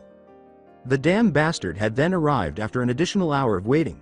You're late, Naruto shouted to him. In a strange laugh that was a mix of laughter and tears, he began, well, I was helping this old lady cross the road. A liar. Sakura and Naruto yelled together, causing Sasuke to smile. Yes, you heard that grin, not a smirk. After moving them to a log, Kakashi pulled out an extremely antiquated clock. No one even sells those these days. Here are 2 bells. It is noon before the alarm goes off. You must take these from me by then. Anyone without a bell will be chained to a post. You won't get lunch either. More significantly, the test is failed by anyone who does not receive a bell. He explained the rules to them. And that means you get sent back to the academy. You're not being serious, are you? Naruto inquired. He replied, yes I am. He loved his job, and since the child had destroyed his book, he could ruin the kid's day. It was the ideal retaliation for blowing up a perfect book, and he wondered what would happen to the pervert in the hot springs. Start. As he watched their faces as they leapt away, he began to laugh uncontrollably in his head. The entire training field was in the shape of a circle, making it easy to move around, but there was one tree in the center of the grassy, tree-filled field that was larger than the others, and 3 logs stood in front of a black stone about 200 meters from the giant tree. As he looked around for any signs, Kakashi thought, hiding, they're good. I thought Naruto was the dead last of the year. I can't feel his presence at all. This led to a pink-haired Kunoichi. As Sakura began to scream in horror at what she had witnessed, Kakashi jumped into the woods and startled her, saying, Lesson number 1, Genjutsu. He then used some form of Genjutsu on her. It was a horrifying sight. When the white-haired man leapt from the woods onto the field, he turned around in a moment to see a child holding a kunai that looked exactly like the one his sensei had. How could the blonde boy have it? He was going to grab his book, but he forgot that the child had destroyed it. Lesson number 2, Taijutsu. He needed to give the child some serious retribution. With his back to the large tree and his face to his sensei, Naruto leapt backwards and put away his kunai. At the same time, he pulled out 3 shurikens and hurled them at the white-haired man. A boy with black hair was in the trees, waiting for the right moment to hit the man. After hearing a faint noise, he turned to see a figure standing in front of him reflexively. Sasuke kicked the man just below his ankle and then pulled out his kunai, but the man vanished before he could deliver a swift slash to the knee. Hey! Where are you? After yelling, Naruto saw a brief tap on his head. Hey! The man was still standing atop the tree, staring at the boy, when Naruto yelled, clutching his kunai tightly, lunged at his arm, pulled it out, and backflipped, but his head struck the ground and his leg struck the tree. Oh no, he stabbed me. Is this child the last to die? However, the academy relied on written work to determine its results. As he placed his hand 2 inches from the wound on his left arm, Kakashi thought, I have to file a complaint to the Sandaime. His right hand seemed to emit a green light, and shortly after, his arm was completely healed and free of any marks. Dang, he can heal himself and that hurt, scowled Naruto. The man then took the kunai firmly and began to register what he was holding in his very hand as the blonde-haired child threw it at him. Kakashi rubbed his head and said, the kid used the kunai as a distraction but this the Yondaimes? He saw the kunai vanish a few seconds later, and then a blonde child reappeared and kicked him across the face while simultaneously grabbing the kunai and jumping backwards from the tree. On the opposite side of the tree, Kakashi toppled over. Hiraishin. How did he reappear? Fuinjutsu perhaps? Minato-sensei, your son is growing up interesting enough, however his genjutsu and ninjutsu are almost non-existent from what I have seen, Kakashi thought to himself. Sasuke wondered, was this Naruto? How is he so strong? Hey, however after my defeat by him 5 years ago I trained hard and I'll show who is superior. Sasuke replied with pride. The man was now getting up off the ground and massaging his head when the black-haired boy leapt from the tree and hurled 3 shurikens at him. When Naruto saw him jumping off the tree branch, he immediately gave him the eye signal to stop, but the Uchiha ignored him because his pride was getting in the way. After drawing his kunai, Sasuke was ready to stab Kakashi, but the man vanished in an instant. Now the boy's kunai was embedded in the earth. In the forest, the pink-haired girl screamed, help, but no one could hear her. Although it wasn't particularly thick, there was fog. The girl could only see Sasuke's head protruding from the ground everywhere she looked, along with a knife piercing his right eyeball and numerous needles scattered all over the place. It was repulsive. Sakura cried out once more, SS Sasuke-kun, and even shed a tear or two. There were dead people's heads all around her. So many heads. Sakura then passed out, but not before catching a glimpse of a boy with yellow hair approaching her. Sakura?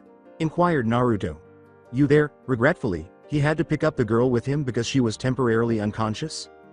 After leaving the woods, he noticed that Sasuke was no longer there, but his kunai was still tethered to the ground. Then, Naruto saw Sasuke and Kakashi fighting close to the 3 logs that stood next to the black rock that appeared to be a memorial stone. Sasuke remarked, I'm not like them. Kakashi responded to him by saying, say that when you get the bell. He then proceeded to block all of his attacks. Naruto glanced at the clock and saw that it was nearly noon, that there were only 5 minutes left until noon, and that nobody had yet received the bell. The boy then concluded that since the man was a Junin, he had to assist Sasuke in fighting Kakashi or else they might not receive the bell.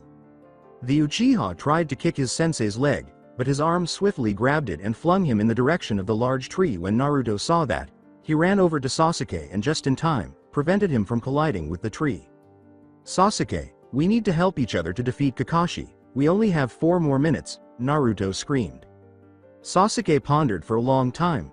"The Uchiha doesn't need help, but I need to defeat Itachi, and without becoming a genin I never will." "Fine, Dobi," was his response. In response, Naruto said, "Good Teme." "Fire style. Great fireball jutsu," was Sasuke's shout, and a huge, enormous fireball shot out of his mouth in Kakashi's direction. Saying, "Kage Bunshin no Jutsu." Naruto made just over 500 clones. All of the Narutos exclaimed, "Let's see if you can beat me now." Which caused Sasuke and Kakashi to look at them. Kakashi thought, his chakra levels are amazing. Sasuke thought, the Dobi has this much chakra? According to Kakashi, water style, water collision. While the fire was still present, a tiny waterspout emerged and vanished. Naruto needed to get the bell because there was only 1 minute left. There were too many shadow clones, so even though all of the Naruto clones charged at Kakashi, they all ended up attacking one another before they could reach the man. "Dobi!" yelled Sasuke. The bell then rang. "Gah! No!" cried Naruto. Kakashi led them over to the 3 logs after saying, "You have failed." After they sat down, he approached Sakura, lifted her, and tied her to the central log. "What?" Sakura exclaimed before opening her eyes to see the 2 people eating next to her. "And why am I tied to a post? Get me out of here," she screamed. Sasuke laughed and said, "You were useless." Then Kakashi rose from the floor. Kakashi said sharply, "You should stop being ninja. You have all failed. None of you are qualified to become true ninja." In an attempt to sever Kakashi's head, Sasuke clutched his hands and ran towards him, but he was pinned to the ground in a matter of seconds. Kakashi said, "I'm saying you're weak." Sakura cried, "Don't step on Sasuke." She did not respond to Kakashi's words. "Shut it, Pinky, you are the weakest of them all." Leaning forward, Naruto removed his hands from his white hoodie pockets. "For example, Naruto, kill Sakura or Sasuke dies," he exclaimed. Naruto exclaimed with enthusiasm, "Yes," but failed to distinguish between his mind and reality. Sakura screamed angrily, What?" and Kakashi simply turned to face her. Kakashi questioned them, "Do you kids think being a ninja is easy? Why do you think you're doing this in teams?" Naruto dared to ask, "Wait, teams?" Sakura started to say, "What do you mean?" but was interrupted. Before anyone else could respond, Naruto hurriedly stated, "I discovered the significance of this test." Kakashi answered, "What would that be then?" Naruto stood up and gestured to Kakashi. "The meaning of this test is teamwork." The man with the white hair hesitated for a minute. "You have the meaning of this test, but if you didn't notice, the test is now over." The man thought to himself, "Oh great, how will I explain this to the Almighty Council?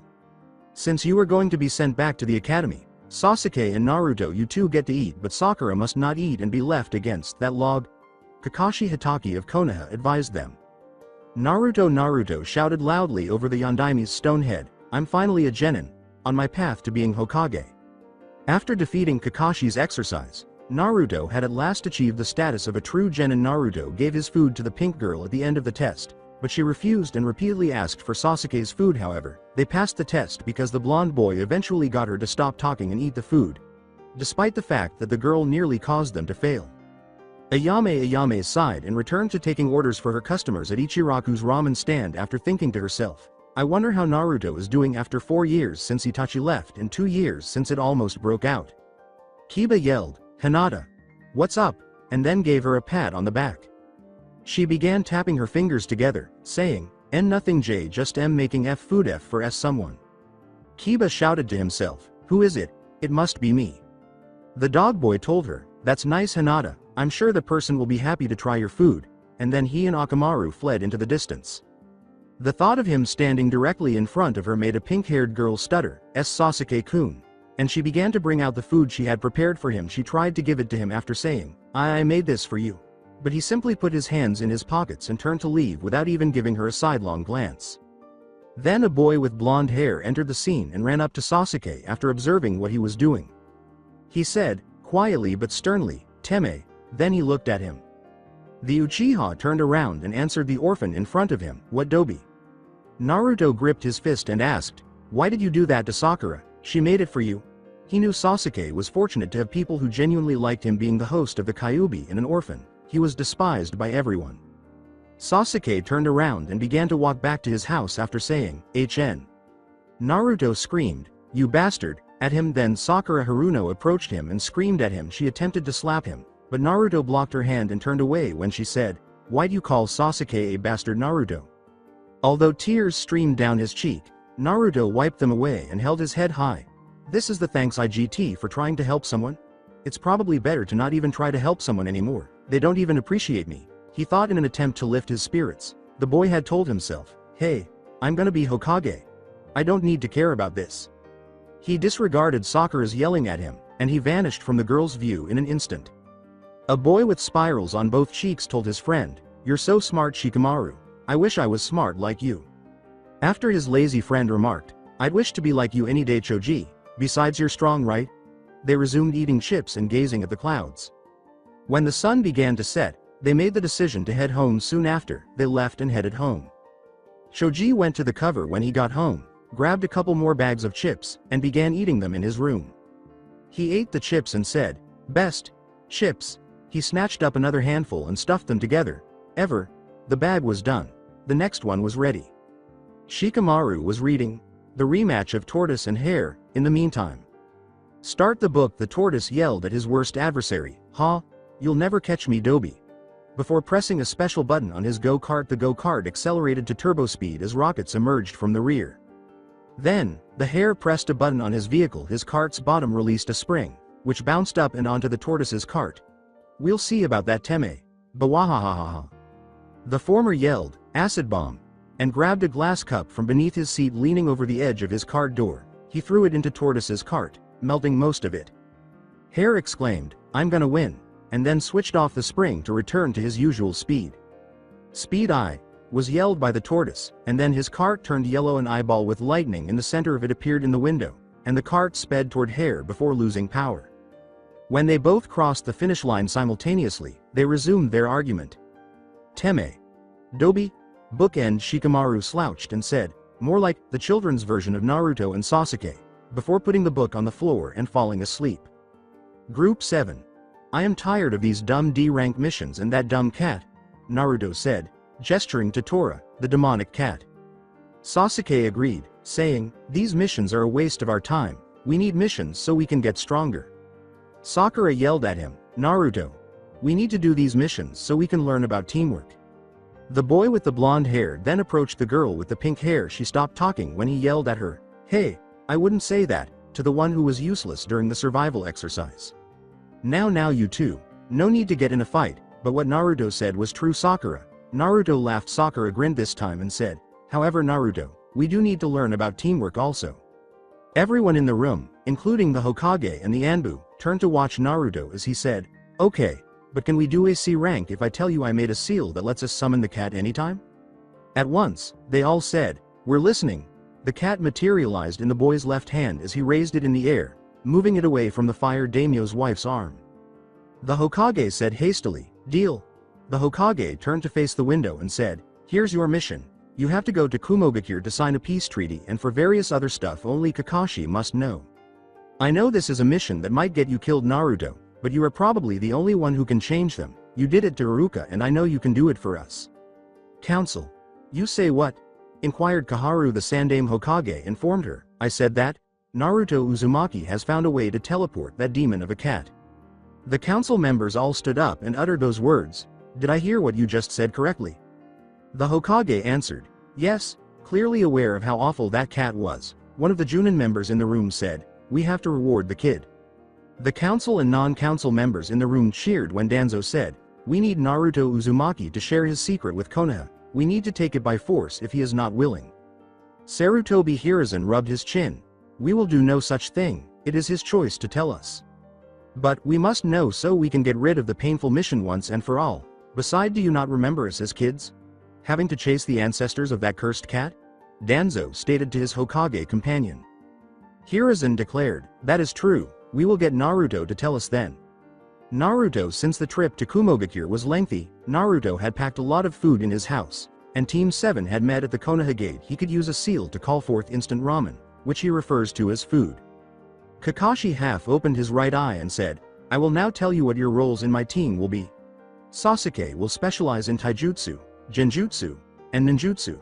Sakura will specialize in medic nin and genjutsu, and Naruto will be the expert in taijutsu and fuinjutsu. Sakura asked her sensei, why is that Kakashi-sensei? Sasuke, you are in the middle of that and you come from the Uchiha clan, which specializes in genjutsu and ninjutsu. You have the least amount of chakra, so your chakra control will probably be very good. Naruto, on the other hand, has unbelievable chakra levels, so you will probably have little to no chakra control, but you are currently an expert on seals and your taijutsu isn't bad either. The man with the white hair clarified. Your taijutsu is a little better than Naruto's, but it's about on par with him. My efforts have paid off since the Dobi defeated me in the taijutsu match. I will soon overcome you because I am catching up to you. Itachi, Sasuke pondered. Yes. Naruto yelled. Sakura then received multiple glares from Sasuke as she continued to discuss how her chakra control was superior to that of the other people on the road. They saw a girl with dark blue hair and lavender eyes following them as they were strolling down the street. She was carrying a bento. Hinata, hello. Naruto yelled. You guys keep walking. I'll catch up with you, before swiftly tapping Sasuke on the arm. Oi, Dobi. Sasuke yelled, but Naruto had already arrived at Hinata's location. Hinata gave him the bento she had prepared especially for him after saying, Here you go, Naruto-kun. Naruto said, thank you, Hinata-chan. Hinata, who had yet to get used to Naruto calling her that, said in her head. Goodbye. The young boy told her, and then he vanished from view in an instant. Naruto-kun staring at the ground, the Hyuga girl whispered to herself, don't get hurt. She began to think back to the moment Naruto had saved her, and she made a promise to herself that she would improve as a kunoichi and grow out her hair. Out of nowhere, the boy reappeared in front of everyone. Sasuke asked, how'd you do that, Dobi? My seal duh, was Naruto's response. Kakashi remarked, well, let's just keep on walking. Naruto, he is already creating a replica of Hiraishin, but it is far from being as good as Minato-sensei's. Kakashi reflected. He still has a long way to go before he can figure out the space and time seals. It was getting close to night, and they had been walking for what seemed like an eternity. The night was particularly cold, but they had to keep going because stopping would take too long, and they had a week to complete this mission. They had to complete this mission, it was crucial, and if they failed, Kumo might attack them at some point that would be disastrous, with the two most powerful ninja nations involved in combat. Naruto complained, I'm bored. As he strolled down the sandy road in the middle of the night, the moon had finally reached its fullest, and the crickets had begun to chirp, which in turn had attracted other crickets to do the same. Sakura told Naruto, stop complaining, we must, it's a very important mission. But why would the Sandaime give a mission like this a C rank? Or Kakashi reasoned that Naruto could likely alter their perspective, just as he did with the majority of the other individuals in Konoha. With a sad expression, the blonde boy said, fine. He then carried on walking down the street while gazing up at the night sky and the stunning yellow stars. 2 days later, they had not slept at all in the entire week since they had left the village, and Kakashi had decided that they deserved it and that they should begin erecting their camp so they could get some rest. The white-haired man said to them, how about we set up camp? Yes, absolutely, absolutely. After yelling into the sky, Naruto assisted them in beginning to unpack the items they would need to camp. His black shirt with a spiral in the middle, his medium gray pants, and his unzipped white hoodie were all starting to get too small for Naruto, but it was time to make it larger. Naruto took 3 pieces of paper out of his pocket, wrote some words on each, and laid them on his clothes. After they had finished setting up camp, he then sat on the wooden log. As Kakashi approached Naruto, he said, Naruto, what's that? His response was, oh, I'm just expanding the size of my cloths, they're too small for me. He then turned on the seal. They began to grow. Perfect, said Naruto. Sakura wanted to share one with Sasuke, but it was clear that was a bad idea, so she had to share one with Kakashi after everyone had finished eating and gone to sleep in the tents. It's absurd that while Naruto gets to sleep next to Sasuke-kun, I have to share it with some pervert. The girl with the pink hair grumbled to herself. Naruto's perspective. I should have listened to Shikamaru when he said that C-rank missions were troublesome, because this mission is so troublesome that it's no wonder he doesn't want to be a Chunin. It's been 2 days, and I hated it. I wish we could have just completed the Tora mission. At the gate a harsh voice said, who goes there? Kakashi said to the voice, Konoha, we are here to sign a peace treaty. He gestured to the enormous tower and said, very well, head that way. I was enthralled with the village. Everything appeared so lovely, but then I noticed a girl, perhaps 24 or 27, who shared my sadness and had sad eyes. Was she also a Jinchuriki? I sense the village's residents want to kill her. Why do they also despise her? Has she lived a similar life to mine? Given that she is older than I am, her life must have been more difficult because she has endured it for a longer period of time. I said to my lazy sensei, who constantly reads that dumb, foolish book, Kakashi-sensei, can you head on to the tower? I want to see something. I won't, of course, he said. I guess so, don't wander too much, Naruto. The white-haired man pondered. I wonder what you're up to, Naruto. After my team left for the giant tower, I approached the blonde woman by the ninja shop. She looked strong and attractive, and I could tell that she was constantly on guard, never letting her guard down. Maybe she was being cautious, or maybe someone was trying to kill her, but who would do that? I noticed a man in a cloak. When I looked over my shoulder, I couldn't tell who he was or why he was here, but he seemed very strong and his presence was just indescribable. I couldn't tell what was going through his mind. Was he a friend or an assassin? No, this isn't important to me. I'm not even from this village, and the only thing that matters is determining whether or not this woman is a Jinchuriki. However, I feel that she seems rather evil and intent on killing, but whatever, I shouldn't worry about it at the moment. I called out to her, "Hey, what's up, Oni-chan?" She said to me, "Hello little boy, what's your name?" "Naruto, Uzumaki Naruto," I enthusiastically yelled back. "So what are you doing? Is he a spy?" The woman with the blonde hair pondered. She replied, "Heading back to my house." I said to her, "Oh, bye," and then I headed for the tower. She is really pleasant, and I just wanted to get to know her, but I should probably stop bothering her. Her chakra gives me the impression that she doesn't want me to bother her any longer, and she feels more insecure than other people for the reason I am considering. Before long, I arrived at the tower and shut the door. "Hey, oh, it's you again, Oni-chan," I exclaimed with excitement before spotting the same woman I had met outside the store. "So Konoha was with you?" She asked without surprise because she had seen his forehead protector and would have known, unless she didn't, which would be extremely embarrassing because, in my opinion, it was so obvious that even a baby could see it. "Yes," I answered her. "Kakashi informed the Raikage, ahem, so we are here to sign a peace treaty."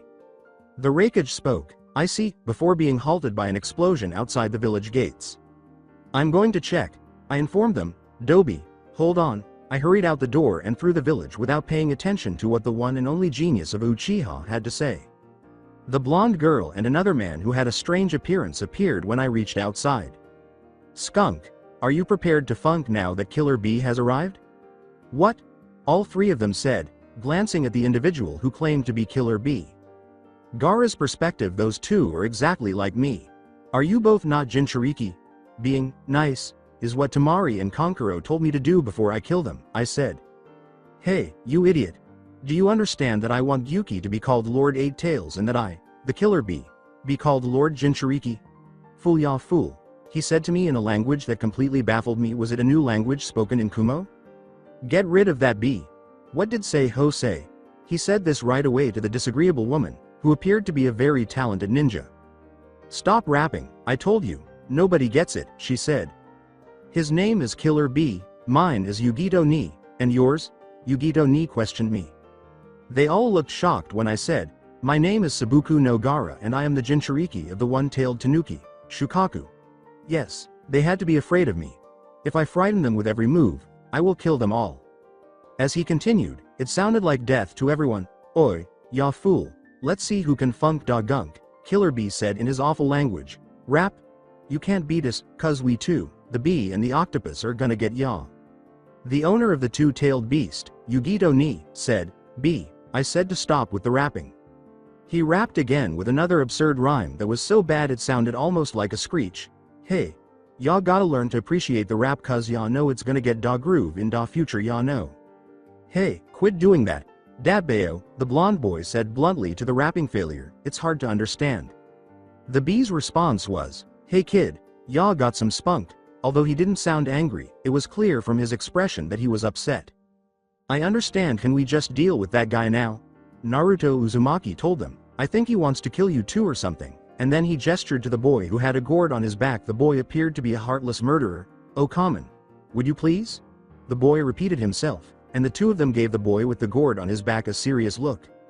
"The Raikage, that boy, he looks like someone," the older man said. The Raikage pondered. delving deeply into his memory of a person he had previously met who had blue eyes like him and blonde hair like the boy. Could it?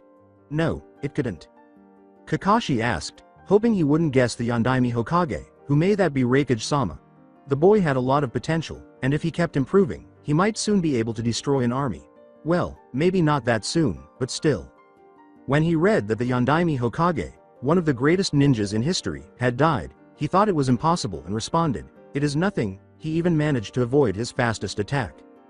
"But we have to send ninja down there right now. Down there are two of our Jin special shinobi in training." Even though he didn't want to acknowledge it, he knew that he was worried about his brother and that he would not let him go. He yelled.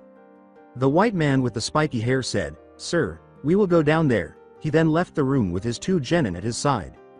Combat. They're more powerful. Naruto shouted in awe at the two shinobi's skill as they battled alongside the strange boy with the gourd. They appeared to be far more skilled than he was.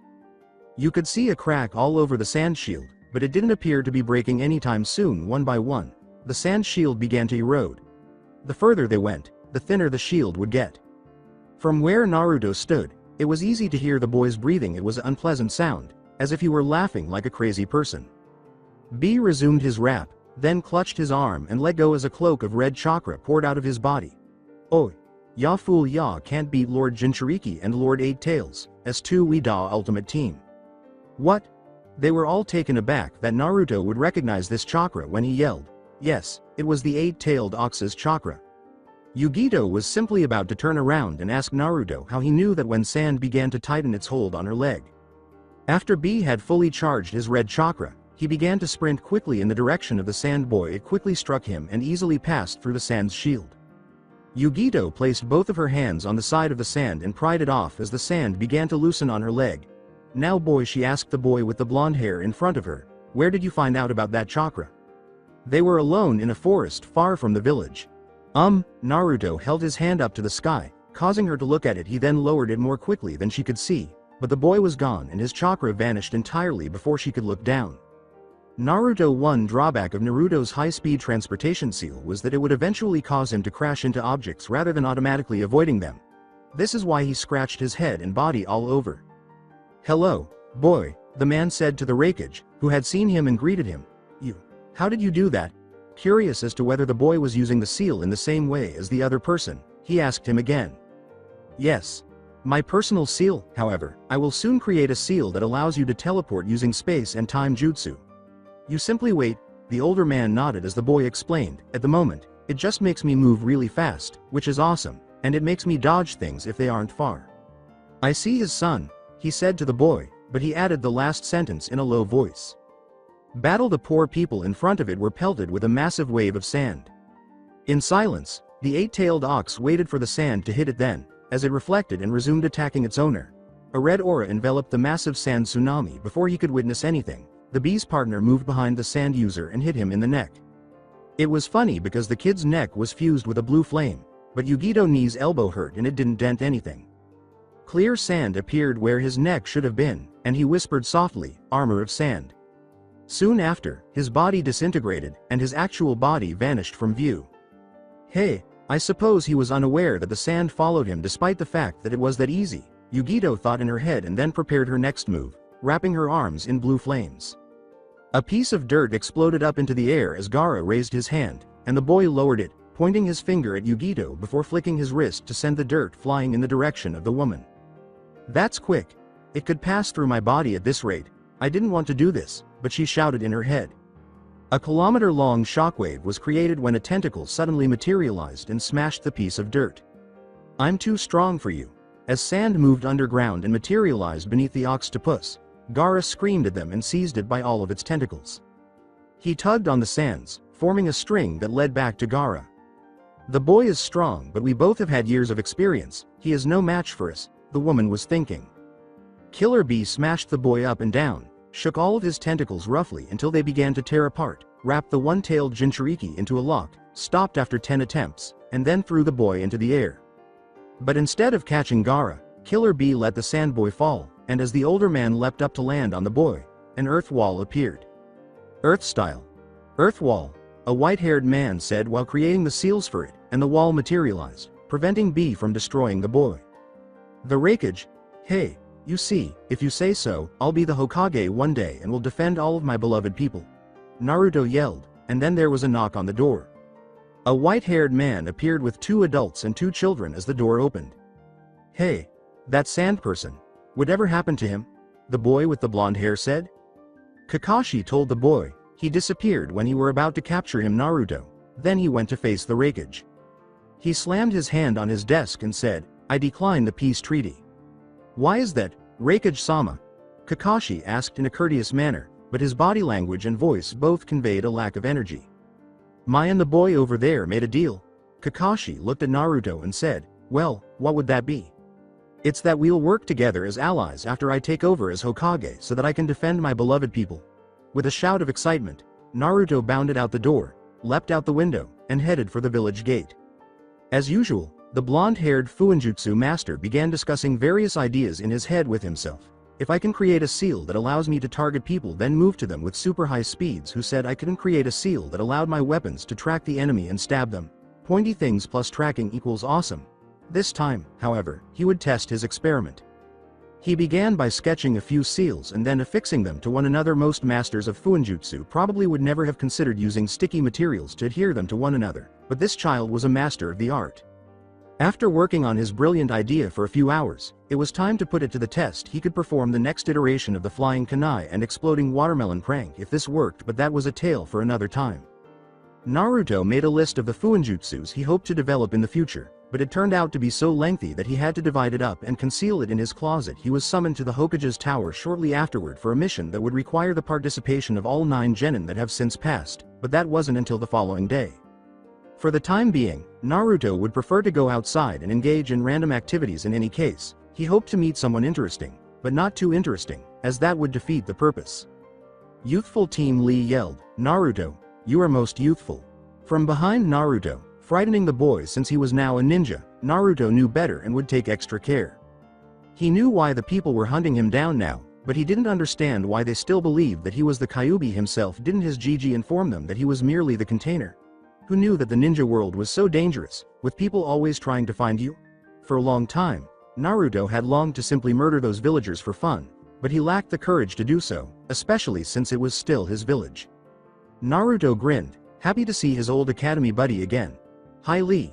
Long time no see. What's with the youthful thing though? It's been 3 years. But that green jumpsuit and his somewhat strange hairstyle. What on earth? Apart from his new hairstyle and suit, Lee remained the same. Large eyes, eyebrows, and other features, such as his incessant yelling.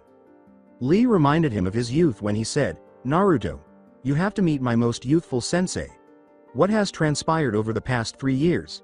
You don't simply transform from a typical young person to an extremely youthful one in that short time. Yes, but you could. It must have been his sensei because it was out of the ordinary. Lee would never have said, Yash, or youth, before, so that must be it. Along the way, the blonde-haired boy started to wonder about a lot of things, like what had happened to him when he graduated, and why he hadn't seen his friend in a while. He would have been traveling, wouldn't he? Yes, they had been in different classes. Naruto asked one of his closest friends, Hey Lee, when did you meet your sensei? Lee leapt to his feet. That's how I met my young sensei a year ago, Naruto, exclaimed the former with enthusiasm. Yash, exclaimed Lee, too young in one day and the Yash? Naruto wanted to kill the boy so badly. Now does he have to say that again? More of this. I'm dead. Slapping him with youth unyouthfully, Naruto let out a mental scream. They soon reached the training grounds, and Naruto could feel the laughter in the air because he knew it was the same location where he was taking the survival test with his sensei. That is, his sensei laughing. The white-haired man was quite frightening, and he had detested the test. Oh hi Naruto-kun. A girl with her hair pulled back in a bun called out to Naruto. She appeared strangely familiar. Where had Naruto seen her previously? Most likely during his early years? He had few people in his memory. In actuality, he probably didn't want to remember the majority of people. Yash. You are most youthful 1010. Lee was disregarded, though, because after hearing his youthful term so often, it became really annoying. Remember me? It's me 1010. You and Lee were at your orphanage when we pulled the flying kunai and exploding watermelon prank. Now that he thought about it, everything made sense. The girl he couldn't remember, the one who was with him and Lee. How could he have forgotten her? Was he really that dumb? Rewind. Remember that flying kunai prank, guys? Naruto asked his two friends who were standing next to him. Indeed, how about it? Ten answered. What about after adding a watermelon, we detonate it? Naruto, that's a fantastic plan. After telling him, Lee leapt into the air. Now for an explosion seal, can one of you go buy one at a store? I know, I'm a genius, Naruto said. I can't get in because you know, before lowering his head to the floor. Alright, Naruto. Ten tried to lift his spirits by saying, oh, and if we like you because of it, how do you know other people won't? After that, she hurried to a store. Naruto began to reflect on a few things after she left. It would be fantastic if I could learn how to make seals, Lee. Lee exclaimed with enthusiasm, that is a great idea, Naruto. He then ran around the village. Go back over. Then the pranks began. After they had everything ready, the boy was listed in the bingo books, but in a special section called, and it created a lot of commotion in the village, PSS. Pranking superior specialist was what it had meant. There used to be a lot of them, but after the whirlpool incident, their numbers began to decline. The PSS vanished as those red-haired masters of pranking vanished one by one. You could enumerate several: Uzumaki Mito, Uzumaki Kushina. It included the Yondaime, 2 Namikaze Minato. Some people thought it was great to have them back, but the majority wanted them gone forever because the pranks were too much for their small brains to handle. Simply cannot tolerate a joke. It was Naruto who said, hi Tenten. Tenten said, see Lee? He does remember, to her friend. Anyway, our sensei is going to appear right about now, she said, and as a man gradually came into view, leaves began to fly everywhere above the ground. Although Lee had the same bowl haircut as Naruto, his eyebrows were much thicker. If you were a normal person, you probably couldn't tell, but for someone like Naruto, you could probably tell how much thicker he was. This was the sensei's way of shocking Naruto. This man appeared to be a clown waiting to make some Ryo, but his movements also suggested that he was a skilled shinobi. Naruto could tell how much Lee valued his sensei because the man must have taught Lee a lot, because Lee used to only open up to those in the orphanage. Even then, he wouldn't open up much because most of the people there were mean, especially the caregivers, who were now truly mean. However, Lee didn't look like this when he was younger. His eyebrows were still large at the time, so it was likely the same thing. If you saw them like this, you would probably say that they were father and son. You must be Naruto-kun. Lee has told me everything about you, Maeda guy screamed, slamming his right arm into the sky. I thank you for helping my youthful student in his time of need. Naruto responded to the older Lee by saying, no, I didn't do much, he was just one of my very great friends. But are you really strong? I can tell by the way you move that you are a very skilled ninja, Naruto responded. Oh, my young lad, you must be a very good shinobi to be able to tell if a ninja is good by the way they move. Not most people your age can do it, Guy responded in kind. Hey Naruto, wanna come with us to train tomorrow? Kakashi-sensei never trains us, Naruto stated to them. Indeed, that would be fantastic. Kakashi has refused to take me on any missions, presumably because the new Icha book is coming out in limited edition and contains over 40,000 more words. At least that's what I heard, because he kept mumbling about it as we were making our way back from our mission. Kakashi is your sensei? Startled, Guy asked. Yes, are you familiar with him? Did you not know, Naruto? My sensei's eternal youth rival is yours? For dramatic effect, Lee yelled as loudly as he could. He's even ahead. Really? Then you must be amazing, the boy with the blonde hair said. Alas, nowadays we just settle it with Jankenpon since he is busy reading his unyouthful book, Guy said with sadness. Oh, thought Naruto. What do you have planned for tomorrow? The boy with the yellow hair asked them, not wanting to pry but simply wanting to know what his two friends were up to. A quest. Lee yelled. Naruto inquired inquisitively, so what's the mission about? We are tasked with taking someone to the land of the waves, Lee yelled. Have you ever completed a C-rank mission, Naruto-kun? Out of the blue, Maeda guy asked. Naruto informed him, yeah, we did one with Kakashi a while back. You are Naruto-kun at your youngest, Guy informed him. Naruto strolled around the village after they left the Hokage Tower, stopping first to eat at the ramen stand. He hadn't been there much since he turned into a genin because he was so busy, but he was able to order the best ramen in Ichiraku with the money he earned from completing the missions. Naruto was the official taste tester of Ichiraku's ramen now because he had such a good sense of taste and his parents were once the god of ramen tasting. No really they were. It was called the Ramen Special Plus, and although it had a horrible name, what was inside was awesome. Naruto had only eaten it once because it was the grand opening of this new ramen special. Hinata, Ayame, and old man Tucci welcomed Naruto to the ramen stand. He didn't know why Hinata was there, but he liked her company, and they had spent the afternoon playing games and eating ramen. The game that Ayame would play with the two of them was called Steal Naruto's Ramen. However, it was actually them who enjoyed it, and Naruto detested it because it was his ultimate ramen. The food of the gods. Damn it, they ought to learn to respect the all-powerful ramen.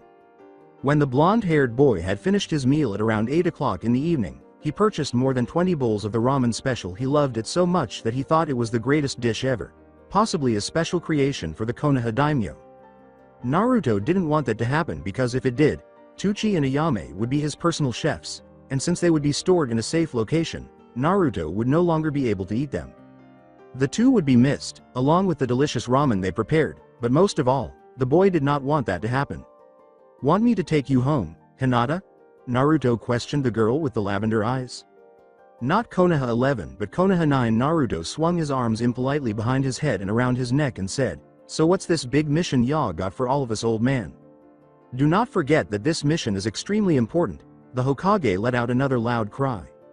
The response from Naruto was, yeah, we get it. "Well, you need to open a circus outside the village so we can advertise a product for a businessman that he likes to call plaid. The pay is 500,000 ryo, and it can be anything, but it must be stripes he will show you once you get to the location where he is setting it up." Everyone yelled simultaneously. "What?" Naruto inquired. "For a C-rank mission, to be sure." As the 9 genin left to follow instructions, the elder said to him, "Yes, now get to it." They had to come up with some entertainment ideas after arriving at the location and getting everything ready for the large circus, which was going to be challenging, but the boy with the blonde hair was with them. Perhaps it wouldn't be so difficult. "Teme, what should we do for this?" Naruto confronted Sasuke Uchiha, unsure of what to do. Dumb sadists. As Sasuke would know, there are far too many of them in the world. In fact, we ought to begin eliminating all sadists. The black-haired Uchiha calmly responded, "HN, you're the pranking master." Everyone else nodded their heads, understanding that if Naruto couldn't come up with something to do for an entertainment show, then who could? For crying out loud, the boy was a genius at these things. In fact, both his mother and his head were the fact that their child would inherit their genes was not shocking. When Naruto considered using Fuinjutsu for these purposes, he recalled his list of experiments with the form plan on. Naruto believed that this one would succeed, and it also had to, otherwise, his Gama-chan would be empty and he would not receive the pay. The boy began organizing and writing things, but first he had to find out what their area of expertise was. "Everyone, line up over here," he said, gesturing to the wall of the circus tent. Then, as Naruto posed the following query, they all formed a line. "What are your specialties, everyone? I need to know so we can do this." Each of them responded. Sakura pondered according to the former, punching stuff. "Next, yes," replied Sasuke Uchiha, "everything." "Next," Tenten said, "I am weapon specialist." Tenten grinned and said, "Excellent, next." The boy went pale. Nothing," he said. Tenten gave him a back pat. After giving him a quick glance, Naruto grinned and said, "That's not true, Lee. You're a taijutsu specialist." He was glad to hear that his longtime friend had admirers, not like when he was in the academy, when everyone made fun of him. Naruto spoke to her with a genuine smile that was only given to exceptional people, saying, "Thank you for being nice towards him, Tenten, really I appreciate it." Tenten yelled, "Thanks, Naruto, but Lee is now my friend, I'll protect him." Lee began to jump around, his eye gleaming. Then Naruto said, "Next." The boy with the lavender eyes said, "Genius." Ignoring him, Naruto said, "Next."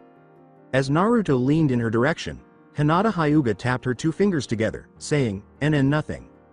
He gave her a hug and spoke as usual. Naruto encouraged her by saying, "Don't worry, Hinata. I'm sure you're good at something. I know you are. You're strong and don't forget it." "Thank you, Naruto-kun. I will always be grateful for your generosity. I will never forget that I would sacrifice my life for you. Many thanks, I cherish you." Hinata's face flushed red as she pondered in her mind. Kiba angrily yelled, "Hey, back away, buddy," because he didn't want Hinata to go to the other boy. He had her. "Why should I?" calmly asked Naruto, who, for heaven's sake, had no idea why the other boy was so upset with him. How did he do it? Never mind. Next, said Naruto, "flowers and decorations." "Excellent. Next." Naruto hurried over to Choji as soon as he noticed the slothful boy in front of him, and he soon finished. Everyone had a few altercations with Kiba, but everything is going well now. The time had come to begin the plan. "Well, everyone, meet you tomorrow here. I'll go work on the plan." Naruto. Bawahaha. This plan will never fail. The boy blurted out to himself. I hear Tenten can use Fuinjutsu too. Time to go visit her. Naruto knew they would be there because he left the house and proceeded to the training grounds. Their youthful sensei met him, remembering the man. The boy couldn't help but laugh a little because he was so incredibly strange. However, that is not the main point, rather, it is that Naruto needed Tenten's advice. When the blonde boy arrived at his destination, he questioned the girl about her knowledge of Fuinjutsu, including how she managed to carry so many weapons in a single scroll. How could she possibly fit such a large scroll in her pocket? How did she quickly bring back so many weapons? She began to explain things to the boy, and he understood the girl in front of him was even more knowledgeable about Fuinjutsu than he was. She might be useful to him when he planned a global prank. It wasn't the point, but it was a possibility. After Tenten had completed her explanation, Naruto thanked her and returned home using his seal. His seal would break because of the distance between his apartment and the training base. Naruto still had to figure out how to make that right. It was starting to get really annoying. Naruto, emulating one of those geniuses he frequently saw in the torture chamber around the corner of his apartment, said softly in an evil voice, my homing device and Tenten's weapon Fuinjutsu attack thing, this is coming along good for her act. Naruto paused to consider what Sakura might find useful. It was challenging, but he managed to figure it out. Elemental gloves. When you punch something, the gloves will hold back the color but release a power of each element. For Sweden. Water would come out when you punch with the glove, but the wall won't break. Perfect. Naruto told himself, I'll get him some genjutsu sealed within my scrolls because I think Sasuke could use it. Wondering what Lee could do, he scratched the back of his head. I know, I duet with Sakura, or whatever you call it, he can get the same elemental gloves. Hinata can flower press nicely. I've seen her work, so she can decorate along with Ino. Naruto made the decision. That Hyuga boy can do whatever he wants to. Shortly after, the boy with the cerulean eyes decided what Kiba would do. It would have disastrous consequences. The boy chose the next course of action for Choji, Shikamaru, and Shino. What you would call what they were doing, troublesome. Yes, Naruto could already envision the possibilities, so this would be the ideal plan. Torture and money. Hold on. Check that off, absence of torture. But no. Torture might be beneficial. Torture is probably disliked by people, but so what? The boy with the blonde hair then started organizing everything, and boy, was it going to be fantastic. Haha. With a swift jab, Hinata drew her arm back and aimed for a single point, destroying the tree entirely. The majority of the Hyuga clan was unaware of this fact, though. A tree has a single spot where it can be totally destroyed, but it would require careful timing. The girl pondered whether other solids also had one. If trees did like people, boulders, and other objects, she would learn to become stronger for Naruto's benefit. She wanted to stop being protected by him. She saw how dark it was outside. As she looked toward the moon, she noticed a figure emerging from the shadows, and her gaze shifted to the tiny puddle. His eyes were cerulean and his hair was blonde. Anywhere she looked, she recognized the boy as Naruto, the one she thought would eventually become Hokage. Naruto called out to her, Hey Hinata. He strolled to the hill's summit and gazed down at the village. Turning around, the boy invited Hinata to join him, so she did. Hinata, said the hazel boy. He began stretching his arms and legs as the wind brushed against his hair, asking, Don't you just love the breeze this time of night? She replied, Yes, yes I do. As they gazed into the moonlit night, their hands soon came into contact. Made a guy team as he performed one-armed push-ups. Lee thought to himself, that mission was so youthful. It was a difficult journey to the wave, so he needed to get stronger. He might not have made it if he hadn't let go of his gates and the weights. Haku was strong like that. Neji scoffed. HMPH. Tenten gave Neji a scowl. Neji, stop acting that way. Lee did this strange thing where his chakra would suddenly release, and if he hadn't, we might have died. Neji recalled that the chakra he had seen was extremely powerful, deadly powerful, and unlike any other he had ever seen. It was just so hell. The insane amount of chakra even caused pain to his eyes. The Hyuga, who belonged to the strongest clan in the village, grunted as if he didn't care. He was much better than that Kekkei Genkai person. We will assist Naruto today, young students. I'll even lend a hand, Guy declared. Yes, they all three recalled that mission, but they didn't anticipate that Guy would truly assist. He was too young to do it. The whole circus would blow up from his youthful fervor.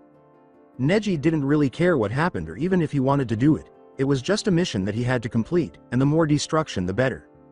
He would also tolerate it because he was paid for it. No good pay. Hell no, that would be foolish. He needed money for chasing cats, and who wouldn't want to get paid for that? The cat was a pure evil. Naruto. Killer Bee. I am aware. How did it go again? I'm going to teach one of the employees in this mission how to rap as he worked on the plan. Naruto thought to himself, are you prepared to funk the gunk? Killer B and his partner are going to eat the lunk and hunk the runk like a bag of potatoes going kaboom. I'll eat you when you see me, so you have to go with the flow on the streets, you squawk, quack, and rough mac when you see me. After a brief pause, the boy with the blonde hair said, note to self, never trying to rap again. The former continued, hell, even B was better. After pondering for a while, he made the decision to go and do something. He found that making seals was tedious after making too many for a day, so he simply woke up at 6. However, he had a few more hours before he started working on the mission, and he was eager to see how it would turn out. Did you notice the pay? It was a lot. As usual, Naruto told himself, well, I'm bored, we gotta start in 2 hours, maybe I should go try another round of shogi with Shika. He knew it was bad to talk to yourself, but he could stop, it was just a habit. When he finally arrived at his friend's house, he sat down to play shogi with him. He knew, however, that Shikamaru was too smart for his own good and that he would never be able to defeat him at the game. Hey Shika, let's play some shogi, I'm bored. As they sat, ate, and played, a board of shogi appeared out of nowhere in front of Naruto. The point was that, although the child was incredibly quick at obtaining a shogi board, he was actually slower than a snail when he was engaged in other activities. I think I'm going to prevail this time. He always said that, but it wasn't as if he would win. Shikamaru told him to, just keep dreaming Naruto, just keep dreaming. Shika knew the game was almost over after a while of playing, but he still had to worry about the night. Naruto saw that opening and knew Shikamaru would lose, but he probably wouldn't. The game was fierce. Shikamaru's army was destroyed by Naruto one after another, but the shadow user persisted. When it was finally down, Shikamaru had to use his special hand sign to help him think because he had really few options left. I can't win once he's in that mode, Shikamaru. Naruto thought he would finally be able to win this time, but he was wrong. Shikamaru eventually prevailed after several more turns. It was a good battle, but he lost nearly his entire army in the process. Naruto said, good game, Shikamaru. Shikamaru said to the boy with the blonde hair, you too, Naruto, you've gotten a lot better. Thank you. Choji arrived shortly after, and they made the decision to go to the fields to continue their usual cloud gazing.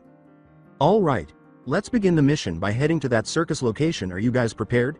Naruto questioned them. They both said, yeah. They soon parted ways as Naruto left first. It would take at least 20 minutes to get there, and the sun would soon be rising to its zenith. Damn, Naruto had a long day. Perhaps it was because he woke up at 6 and simply couldn't fall back asleep after waking up. The boy had been traveling for 10 minutes when he heard a noise, not a small one, but a loud one. Who was it? He looked up at the sky and saw smoke, smoke, smoke. There was fire on the trees, the clouds were gray. What was going on? Something must not be happening, so Naruto rushed over there. The preteen pulled out his special kunai, ready to attack, but he saw no one, so he quickly reviewed his list of abilities. He barely avoided a kunai striking his face, but someone was there. The boy thought to himself, well, I could use that tracking seal, but that won't do much unless I can actually stick it on the opponent. Wait, maybe, just maybe. Rewind. One day, while reading about the history of shinobi, Naruto became particularly interested in the Rakudo Sennin.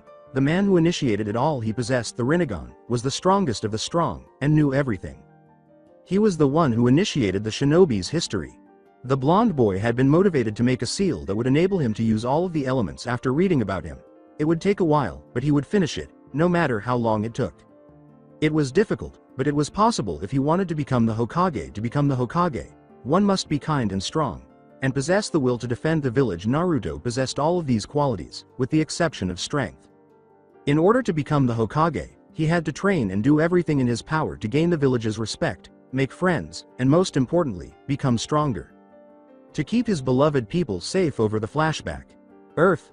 Naruto raised his arm and revealed the earth symbol and another kanji on the tip of his pinky finger. The boy's surroundings began to tremble, getting stronger every second. What? A man yelled as he fell to the ground, pulled out his kunai, stabbed a tree with it, strengthened his hand, and pushed himself to stand. When Naruto saw the man, a lethal gust of wind came from his fingertips and began to attack him. He said, wind. Although half of his clothes were torn, the unidentified ninja miraculously escaped the attack. I see you're a strong boy, too bad those people back there are gone. What? Naruto shouted as he rushed in the direction of the boy. A streak of white light emerged, followed by a number of kunais moving in Naruto's direction. Ha ha ha, Yes, I killed them all, now you will die. Despite his best efforts, the boy with the blonde hair was unable to move. My arm. He sobbed in agony because he had tried to use the seal before he was finished, and it hurt like hell. Ahahaha, you're finished, boy. A familiar figure kicked the kunais out and said, Dobi, I see you need some help. Sasuke, I see you need my help. Yeah, thanks Sasuke. Naruto opened his eyes before collapsing from lack of strength. Sasuke stared at the blonde on the ground before picking him up and placing him in a secure location. I suppose I must do this myself. I must get stronger than Itachi. The enemy shinobi taunted him, saying, try and get me, boy. He had no idea that Sasuke took taunts seriously and that anyone who dared to do so would have to pay. Sasuke would get him, no matter what. The cocky Uchiha swore, don't say I didn't warn you. Then he ran forward, pulling out his kunai and slashing each shuriken the other man threw at him until he got to the man. Since Sasuke was a shinobi and only required his sixth sense, a smokescreen appeared and obscured his field of vision. He hunkered down, and if the enemy nin were to fling weapons at random through the smoke, he would naturally aim for the chest rather than the legs because it was instinct. The boy snatched up his shurikens and tossed them around the area after feeling his own blood hit him. Sasuke thought, I need to get rid of this smoke, but I can't use any wind jutsus. Maybe a fire one will work. Fighting like this is difficult. He glanced at the floor beneath him before leaping to his feet and exclaiming, fire style. Flaming explosion. All of the smoke was blown away by a powerful explosion, but Sasuke was launched into the air. The boy with the black hair closed his eyes and braced himself. Due to the intense rain, he had to engage in close combat with the enemy because his fire jutsu was no longer effective. After drawing his kunai, Sasuke leapt in the direction of the adversary. He would throw multiple chakra-powered shurikens at the enemy and slash their kunai one after the other while avoiding their attacks. The shinobi said, "You're good, kid." Sasuke couldn't tell which village he was from because he didn't have a forehead protector. HN, the black-haired boy, who was quickly running out of energy and had grown weary of the battle, leapt into one of the trees and covered his chakra. He was able to stab the enemy shinobi in the shoulder after leaping out in a sneak attack. Gah!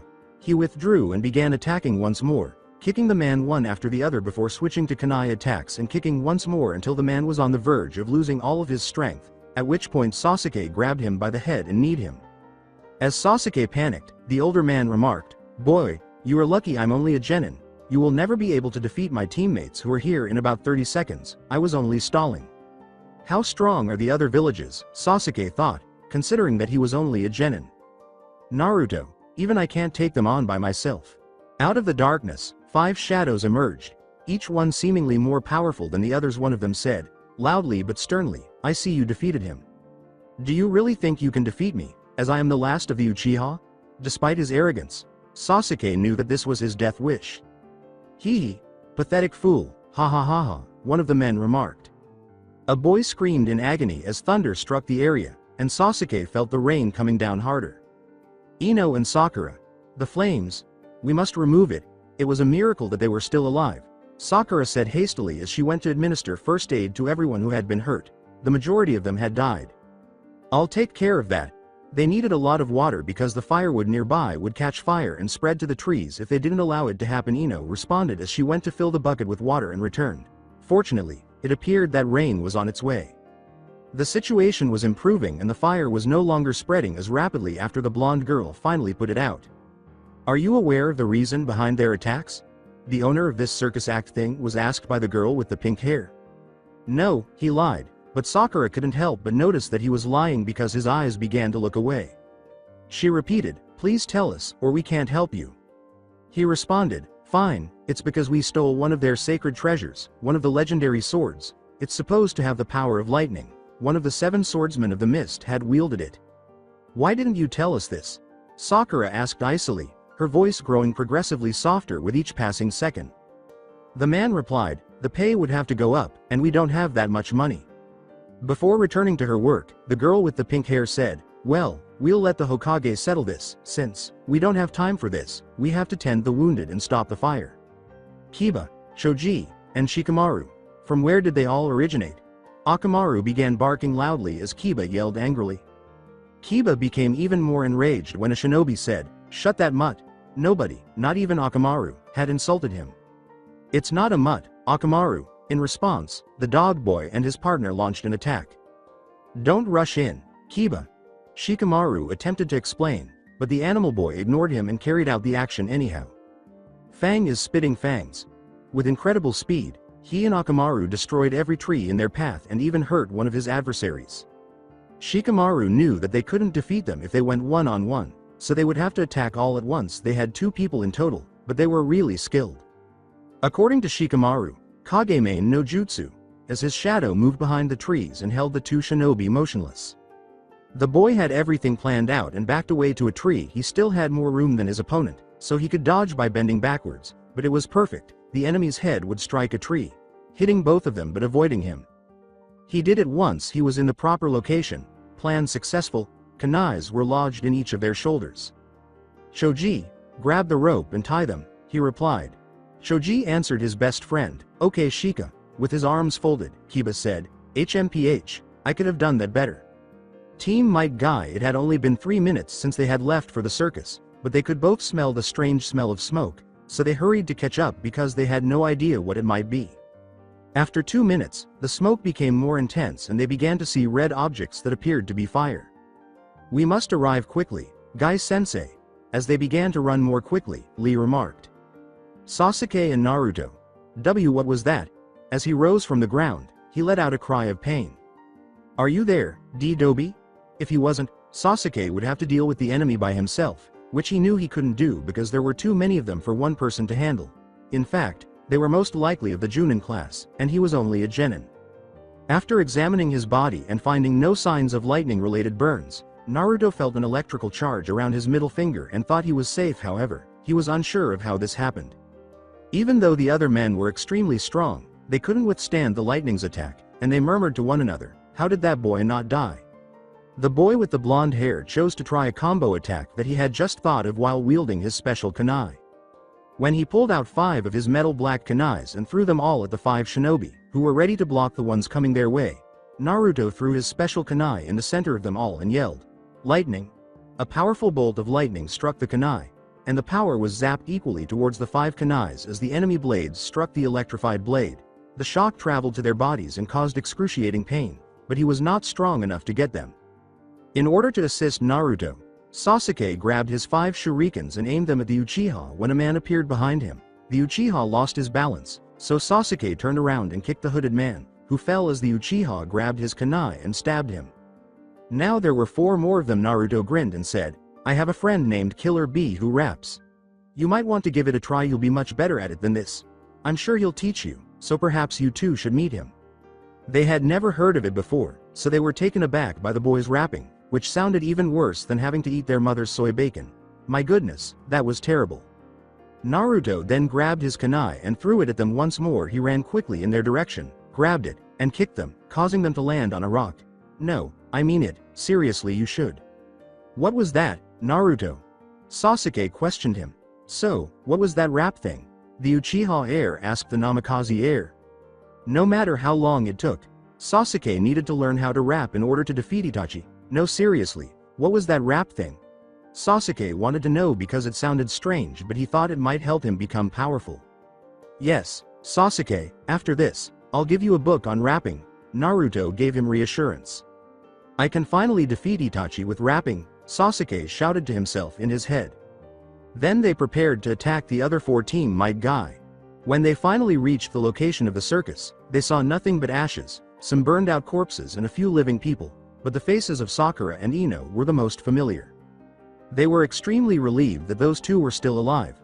All they could do now was wonder where the others were. Since he was confident that the others could take care of themselves, Guy decided that they should assist here before looking for the others.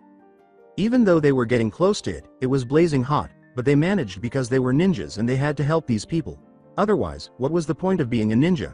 Perhaps this isn't the case in other villages, but in the Leaf, it is. "Gosh!" Lee yelled, then left to assist them Sasuke and Naruto. 5 of the blonde boy's shurikens were hurled at the enemy as he ran to the side. One of them appeared behind him and was about to strike him, but a shadow kicked the man instead. "I was told by Naruto, thanks Sasuke." After glancing at him, the Uchiha yelled, "Watch your back, Dobi." Naruto extended his hand and nodded. Naruto tipped his head and rushed forward as a kunai materialized in his hand.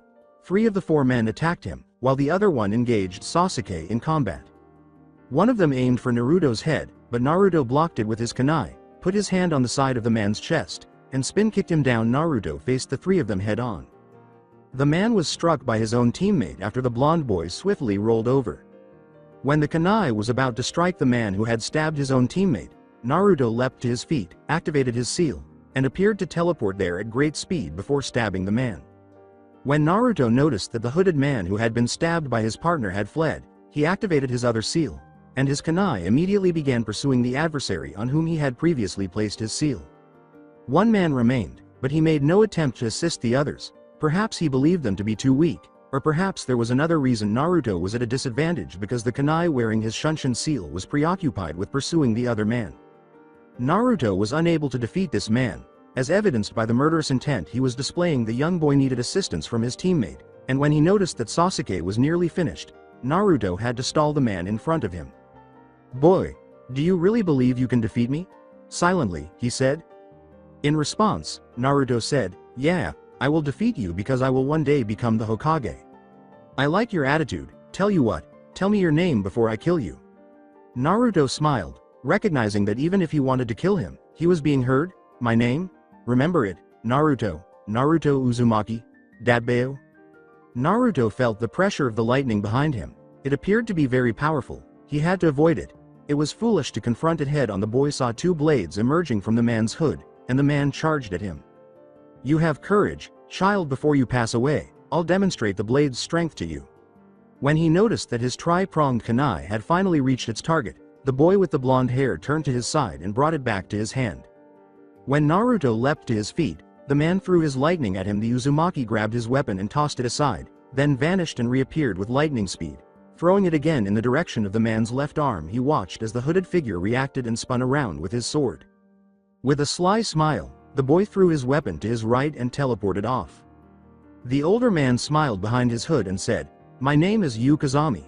He told the younger boy, "You're a good boy, but you won't defeat me. I'll tell you my name as congratulations for dodging that attack." Then, with all of his strength, Yu charged forward. Lightning flashed beneath his shoes, and he advanced before Naruto could react. As Naruto blocked it with his kunai, one of his arms came from the right side. The 2 blades collided, and Naruto knew that he was done. He could not possibly survive this attack. Then he noticed black hair before the blade could strike Naruto. Sasuke Uchiha withdrew his black kunai and deflected the electricity to him. Because the handle of Naruto's kunai was made of a material other than metal, he was not shocked by the other blade. "Sasuke!" The Uchiha were shouted at by the Namikaze heir. Before he passed out, Sasuke mumbled, "Hey, Dobi. I can't beat you. You were fortunate that Naruto Uzumaki came to your aid, wasn't he?" Kazami addressed the young child.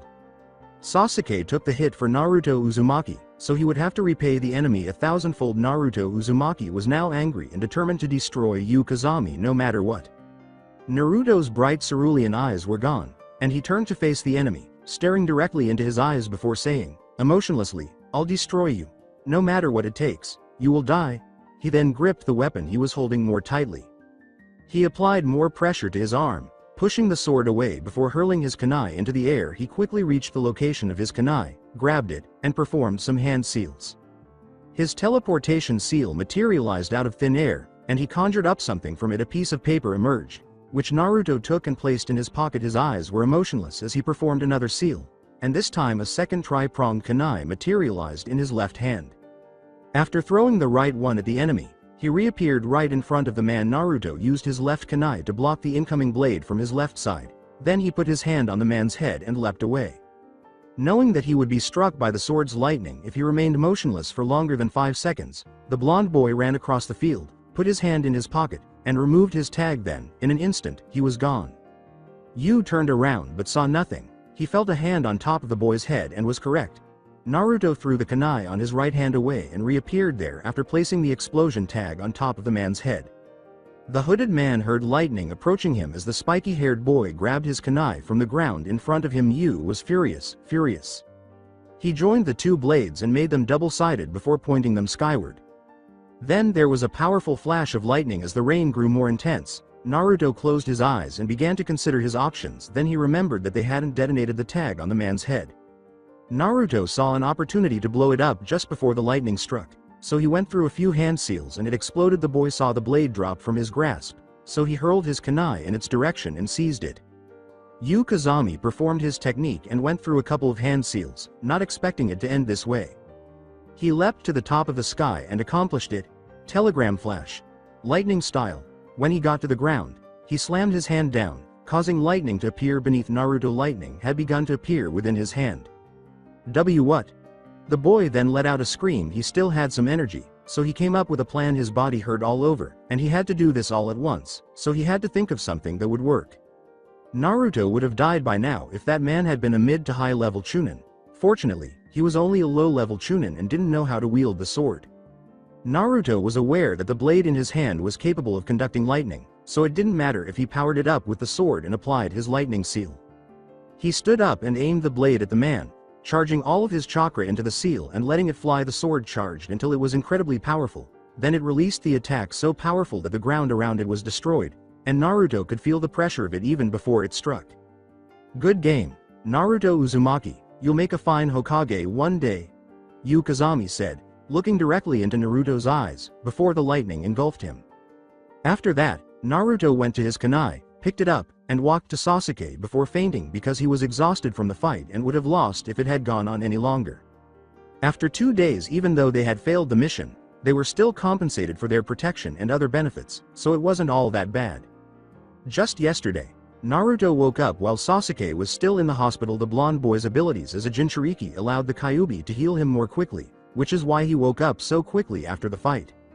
Sasuke, on the other hand, lacked all of that, so he had to rely on his own body and medic Nin's assistance to heal him. The lightning shock was so powerful that it might take him a few more days to recover. Not everything goes as planned.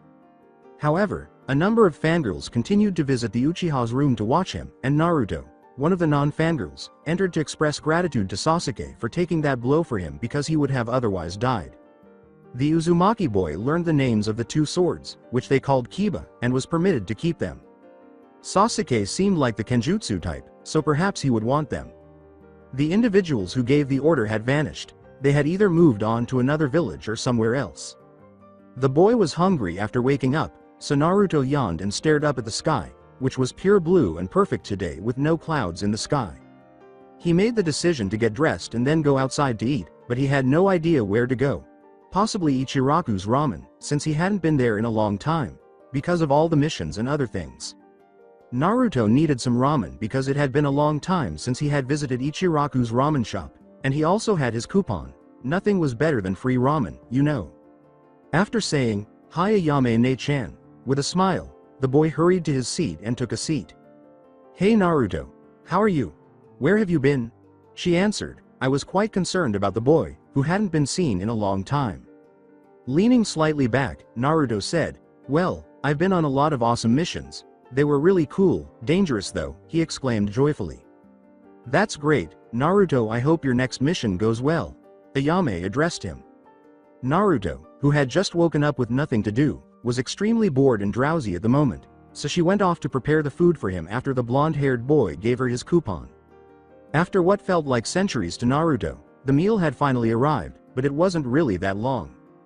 The food was amazing, so when it was brought to him, he snatched up his chopsticks and gulped it down. He had a deep affection for it. Then he hurriedly said, "Goodbye Ayame ne-chan, say hello to the old man for me." After finishing his meal, Naruto recalled Kakashi-sensei telling him to go to the Hokage's tower, so he dashed outside and headed there. "Kakashi-sensei, hello." As he entered the room, Naruto said hello to him. Kakashi replied, "Hello Naruto, do you know why I called you here today?" and put his book away. "Yes, so you can show me your book that has been perverted." Naruto chuckled to himself while uttering those words. Not Naruto like that. He uttered those words, "Oh, so you would like to see my Oryoke no Jutsu instead of reading that book?" Naruto asked him in jest. Facepalm. Okay Naruto, it's time to get serious." The boy said to the older man, "All right, so tell me, why did you bring me here?" With seriousness, he said. "Naruto, I called you here for one thing, and one thing only," Kakashi said, addressing him directly before approaching him. "Tell your teammates what it is after this, okay?" After Naruto gave a nod, Kakashi continued with his planned statement. I have decided to enter you in the Chunin exams. After spending 2 more days in the damned hospital, Sasuke Uchiha was finally allowed to leave. It was exhausting and foolish, and he was tired of being there. He didn't really need to stay there that long, but he apparently needed special treatment because he was the last Uchiha. It seems that if he passed away, the Uchiha bloodline would be lost forever.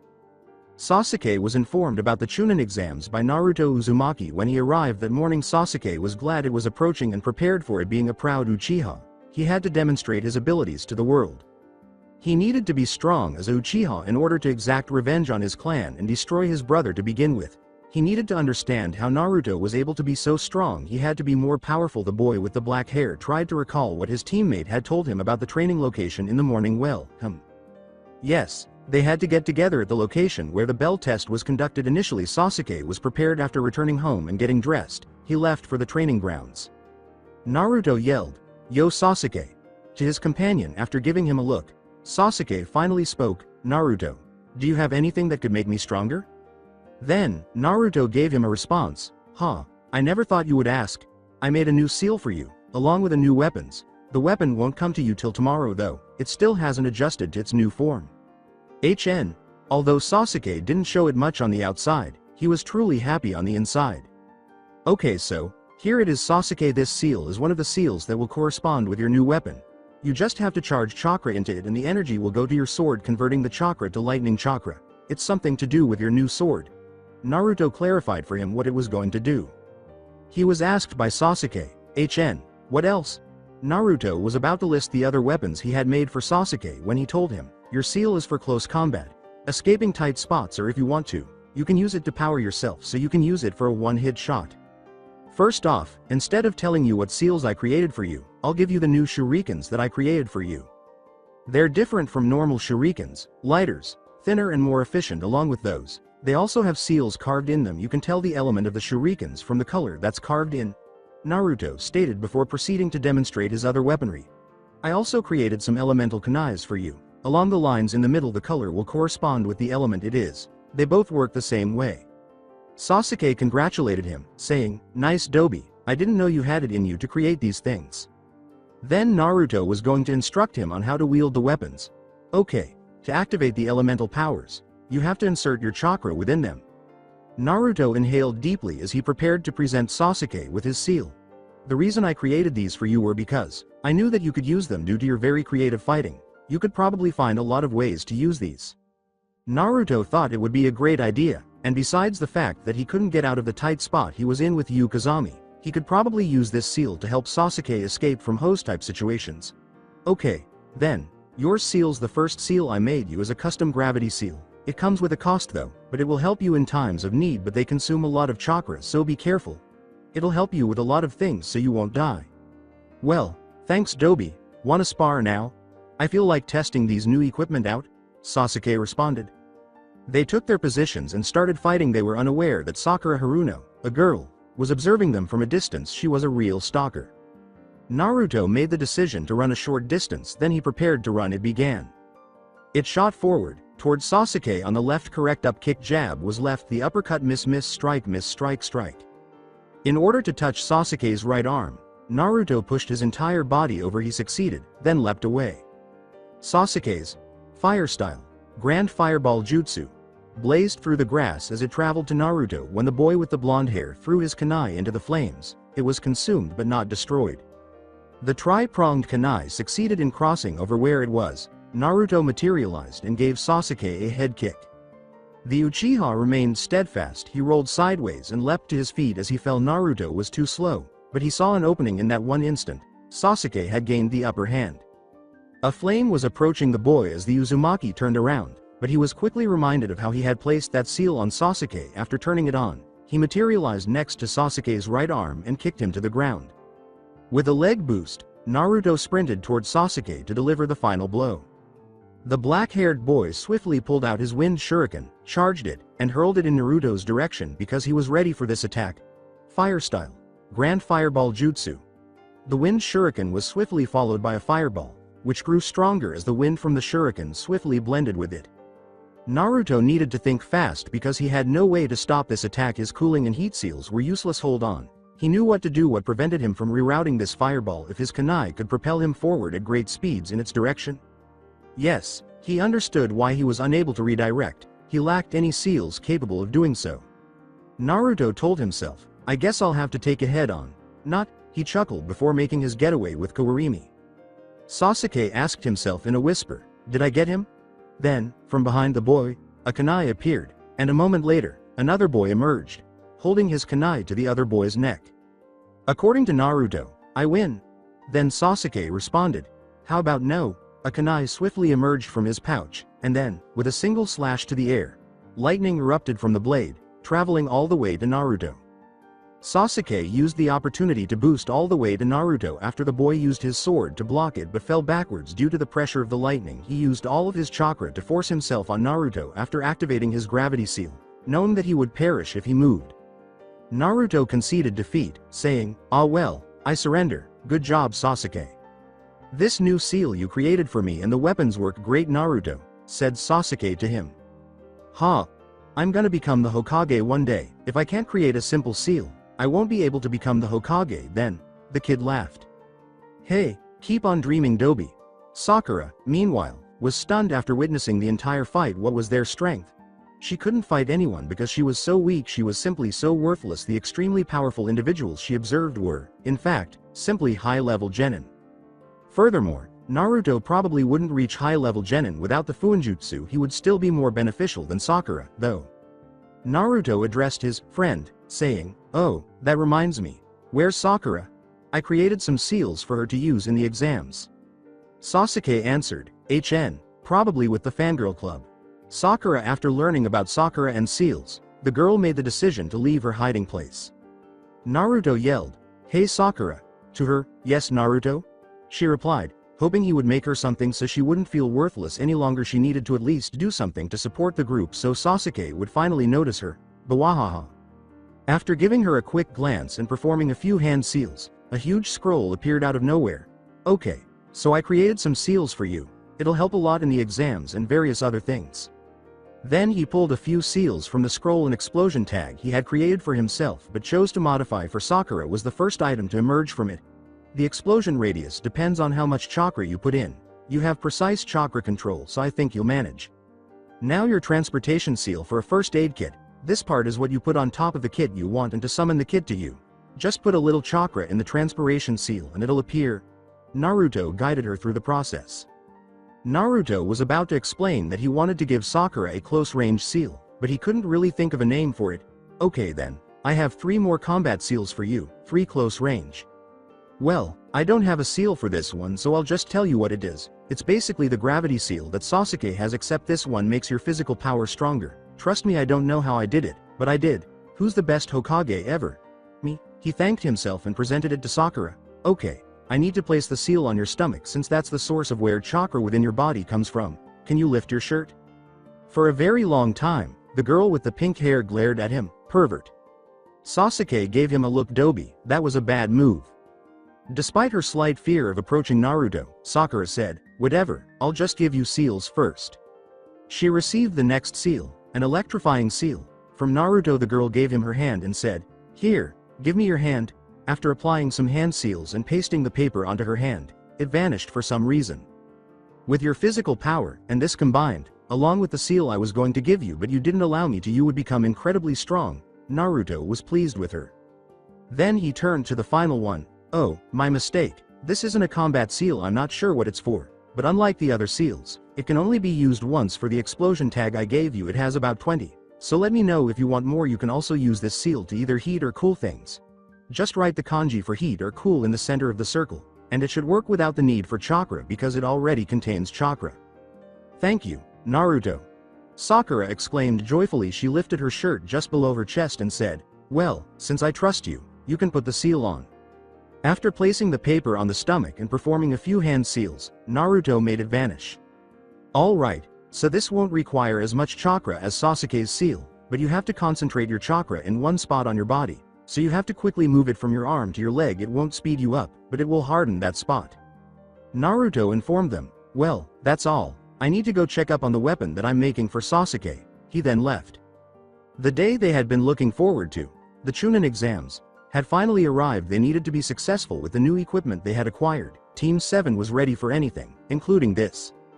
Sasuke received his new weapon from Naruto, who melted the metal into a katana. The two swords combined to form a single katana, which was ideal for Sasuke. Sasuke could make it cover lightning with the seal Naruto had in the katana, and that would hurt, but the handle was perfected so he could hold it without worrying. However, he concealed his new katana inside a transportation seal.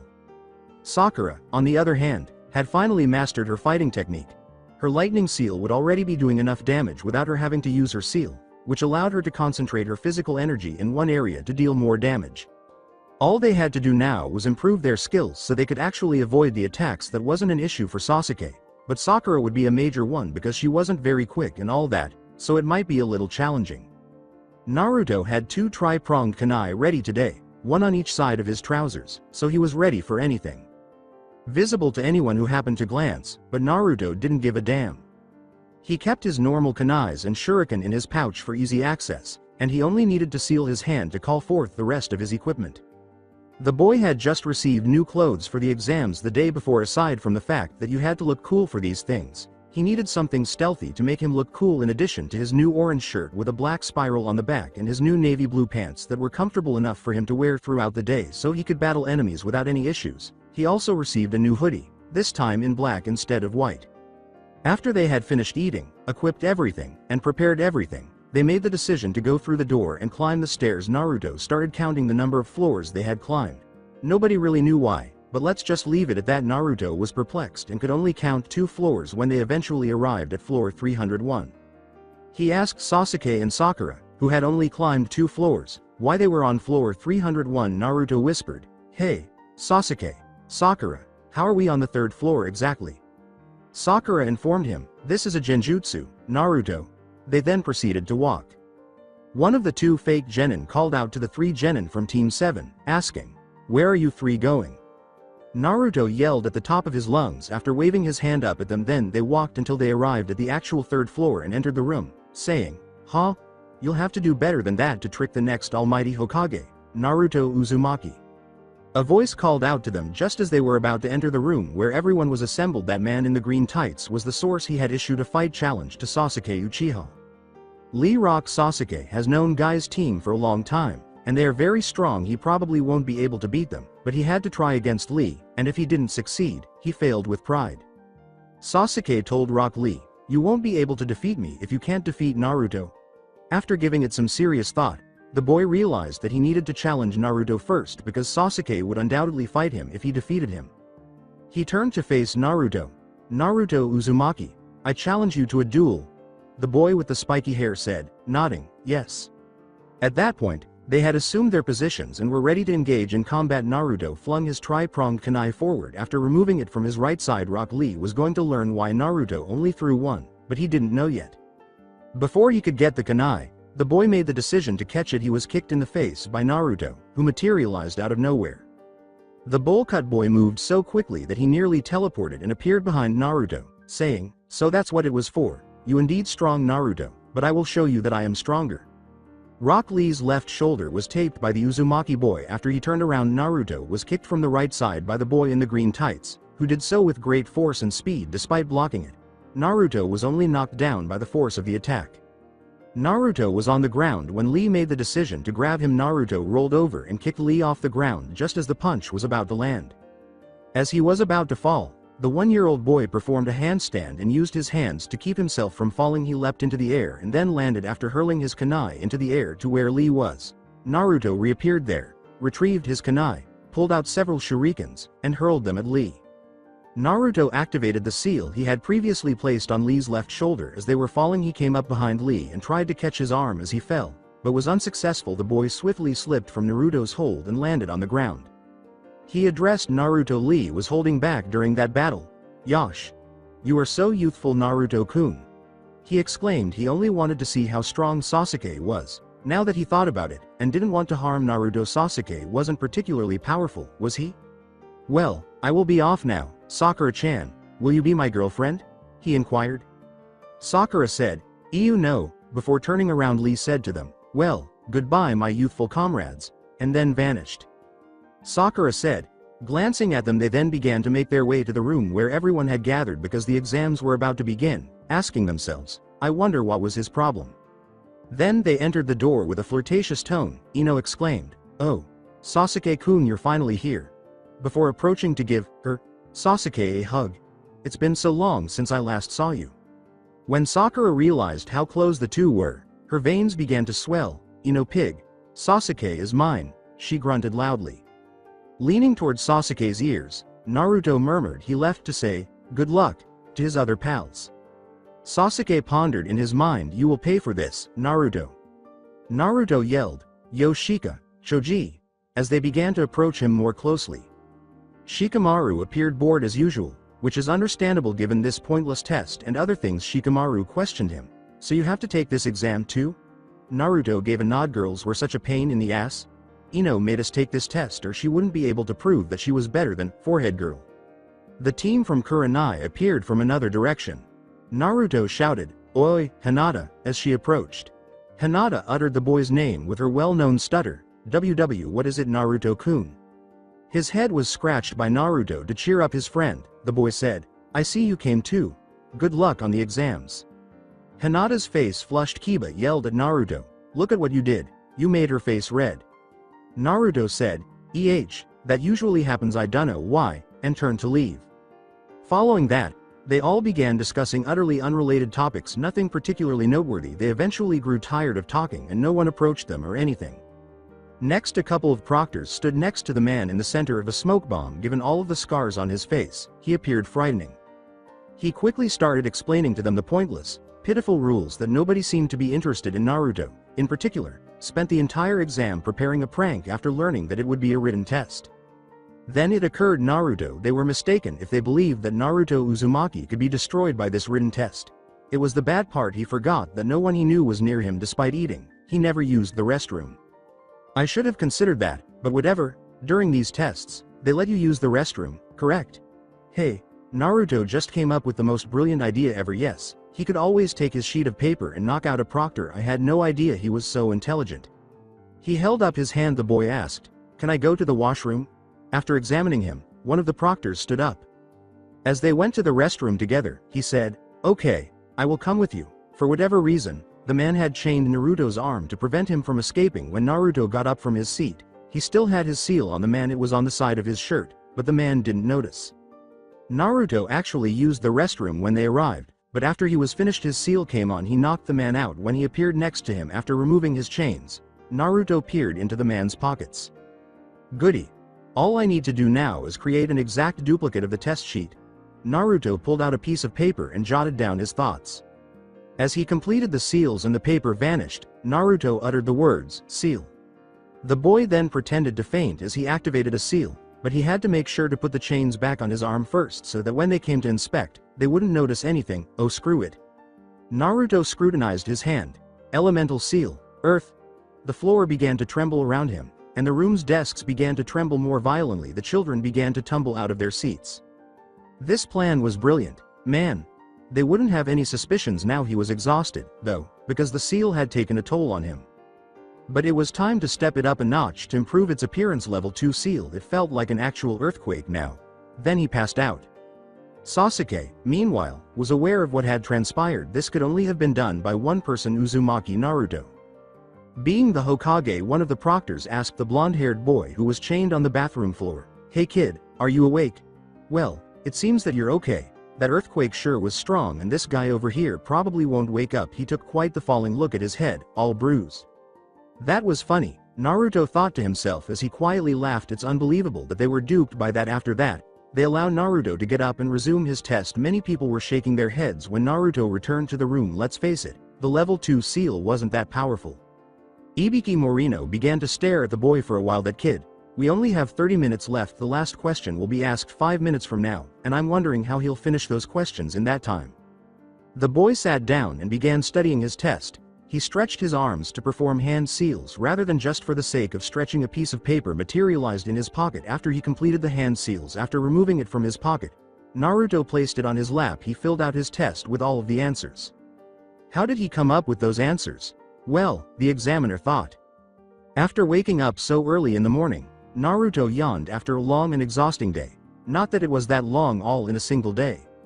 Ibiki is said to be an expert at interrogation and torture, but who knew he was this skilled? Are you aware of the number of people he was able to get to withdraw from the test? Aside from a single boy? Naruto Uzumaki was the name of that boy. They claimed that this man was unlike any other and that he could destroy someone with just an hour of questioning. He only needed to know their name and a few other details. He didn't even need to know their backstory. He was that skilled at what he did since he typically only works with Junin. The new Junins didn't know much about him. His work was largely unknown to Chunin or below. However, once he got going until you cracked the man, you couldn't stop him. He was even more skilled at torturing than questioning. He could torture a man as much as he wanted, but he would never cause him to lose consciousness. Imagine him holding the Sharingan now. A man of legend, Morino Ibiki. Naruto. It is time for the 10th and final question to begin. A harsh, loud voice said as it emerged from the hallway. Then he stopped. You may choose whether you would like to take this exam, or if you would not like, but there are some rules to this that I think you should know. It was all or nothing. Naruto needed to be ready for that. He looked at each and every genin in the room. Everyone began yelling after the single sentence. If you choose not to take the test, your score will be a 0 and you fail, your teammates will also fail. However, if you choose to take the test and you fail, you will never be able to take the test again, and will remain a genin for the rest of your life. That was once stated. There was silence in the room. One person exclaimed, then how are the people from last year still here? Ibiki gave that individual a look. That is because this year I make the rules. He started talking after everyone had calmed down, and everyone was paying attention to what he was saying. Now then, let's begin the 10th question. The people who will not take it, raise your hand. The former said, once I have your number, you can go. A few hands went up, and then more. 114, 115, 69. 39, 88, 50 inches, 109, 45, 24 inches more arrived, but then one boy stood up and said something that completely altered the course of events. He was known as Naruto Uzumaki, the outcast of the village who prevented the Kyuubi from destroying it and who would stop at nothing to become the Hokage. Huh? You think I'll give up? I've gotten way too far to give up. I won't, and I never will. If I'm going to become the future Hokage, I won't run. That is because being Hokage is my dream, and I'll surpass all of the Hokages that came before me. You won't be able to get me to quit this because I swear on my life that I won't stop till I reach my goal. Dadbeo. Very well then, the people who have stayed so far have all. That one quiet moment before something extraordinary happened. He was going to say it right here. Were they successful? Were they unsuccessful? Who could have known? He cried out, "Past." A woman then emerged from the window after a black round ball broke it. There was only one thing Ibiki Morino could say. It's you. Don't wear it out, because the woman's name was Anko Midarashi. It was unfortunate that more than half of the individuals in the room were still alive. So I see the test this time was too easy. More than half of them are still here. Morino remarked, they were very excellent this year. She shouted to everyone in the room, huh? Whatever. The first test was too easy, y'all hear me? In the second test, I'll cut down more than a third of you. This will be so exciting, be prepared. I'll tell you the details tomorrow. It'll be in a different location, so ask your Jonins where the location and time it is in. That's all. Dismissed. The first had warned them. Ibiki Morino reviewed every document at the end of the day. The boy, Naruto Uzumaki, he answered every question correctly, but how? That is, by cheating. Naruto was hungry. The day was coming to an end, and it was getting dark outside. He made the decision to go to Ichiraku's for ramen. But first he would go by the mountains, where he might be able to invite Hinata to join him for dinner. He called out to her, "Oi, Hinata-chan." And she turned to see the boy with the blonde hair, which was noticeably yellow even at night. She stumbled as usual and said, hello Naruto-kun. What are you doing here? Her face was red once more. Naruto was unsure of the cause, but it was alright. Naruto gazed up at the moon in the sky, then he turned back to Hinata. I was gonna ask, would y'all like to go to Ichiraku's ramen with me? I got extra money from the mission we did a while back. The kid asked her out. After Hinata agreed, they soon strolled to Ichiraku's ramen shop.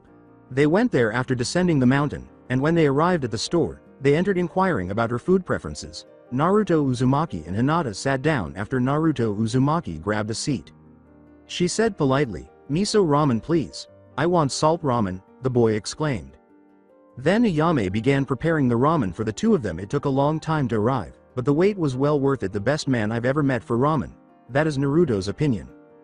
Naruto paid for the meal after they were done eating, and then he and Hinata departed before long. They parted ways and returned home. Naruto dozed off like a newborn. Anko Sakura moaned as she peered at the pitch-black forest. This forest looks creepy. Because of the numerous trees, they were unable to see much, but they were aware that the area would be extremely dangerous, so they should be ready. It's called the Forest of Death. You all will know why soon enough, said Anko. Everyone fell silent after some time of waiting. Okay, done. Now we will start, but before that, you should all sign these papers, a consent form. If you don't sign it, then you won't participate. Besides, if you die, I don't want to get in trouble, she said with a grin on her face. She began by explaining the tedious aspects of the test, such as how to get here, how to get there, and other things. Now for the rules of the second exam. Basically, the limits of your survival will be challenged. First off, I'll give you a step-by-step instruction on the training field. For the battle, it'll be an anything goes scroll battle. All of you have to fight each other to get these 2 scrolls. Earth and heaven. The conditions to pass are for you to get both of the scrolls and bring it to the tower. The first replied, in total 26 of you are here, so 13 people get earth and 13 get heaven, which means half of you will not pass. You have 5 days to do this. If you do not have food, hunt for food in the jungle plenty. She stated, now then, for the rules of disqualification. 1. If all 3 members of the team can't make it to the tower with all of the scrolls in the time limit. 2. If one of your members are lost or dead. And 3. If you look at the contents of the scrolls before reaching the tower. Now then, it's to test your reliability. Well, that's all. If you want to participate, exchange your consent forms for scrolls at the hut over there. She raised her hand. Once you're done that, pick your entrance and the gate will open simultaneously. Then she turned to face them. Anko cried out, now for a word of advice, don't die. Group 7. After everyone had finished, they all went to the gates they had chosen. They needed to get started. They would open the gates and start when everyone was prepared. Then it opened. A boy set out on his quest to become Chunin with his team. At the top of his lungs, Naruto exclaimed, all right, let's go, as it began. Before long, they entered the forest without knowing what was there. It was a very dangerous forest, but what did they know? They were only 2 children. In order to retrieve the scrolls from an adversary, Sasuke continued to scout for potential adversaries. They required the Earth Scroll because they already had the Heaven Scroll. Where might an enemy be?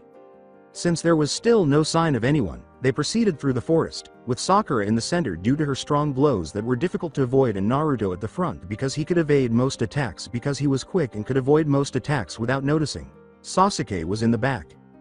They decided to camp after becoming hungry. After about 2 hours, it was the ideal location, with plenty of food for the animals and a source of water. I had no idea if it was poisoned, but whatever. Sasuke could always light it with his fire jutsus, so Naruto chose to gather wood and start a fire. All they needed to do was hunt animals after everyone had finished setting up. Since his weapons were the only ones that could truly kill the animals without detonating them, Naruto went hunting. After spotting some rats in the forest, he made the decision to capture them. He updated his flying tracker seal with a few new features. Naruto rushed in the direction of the rats. After rapidly applying chakra to his legs, he jumped backwards after taping all 5 of them. As his kunai began to fly in the direction of one of them, he said, seal activate.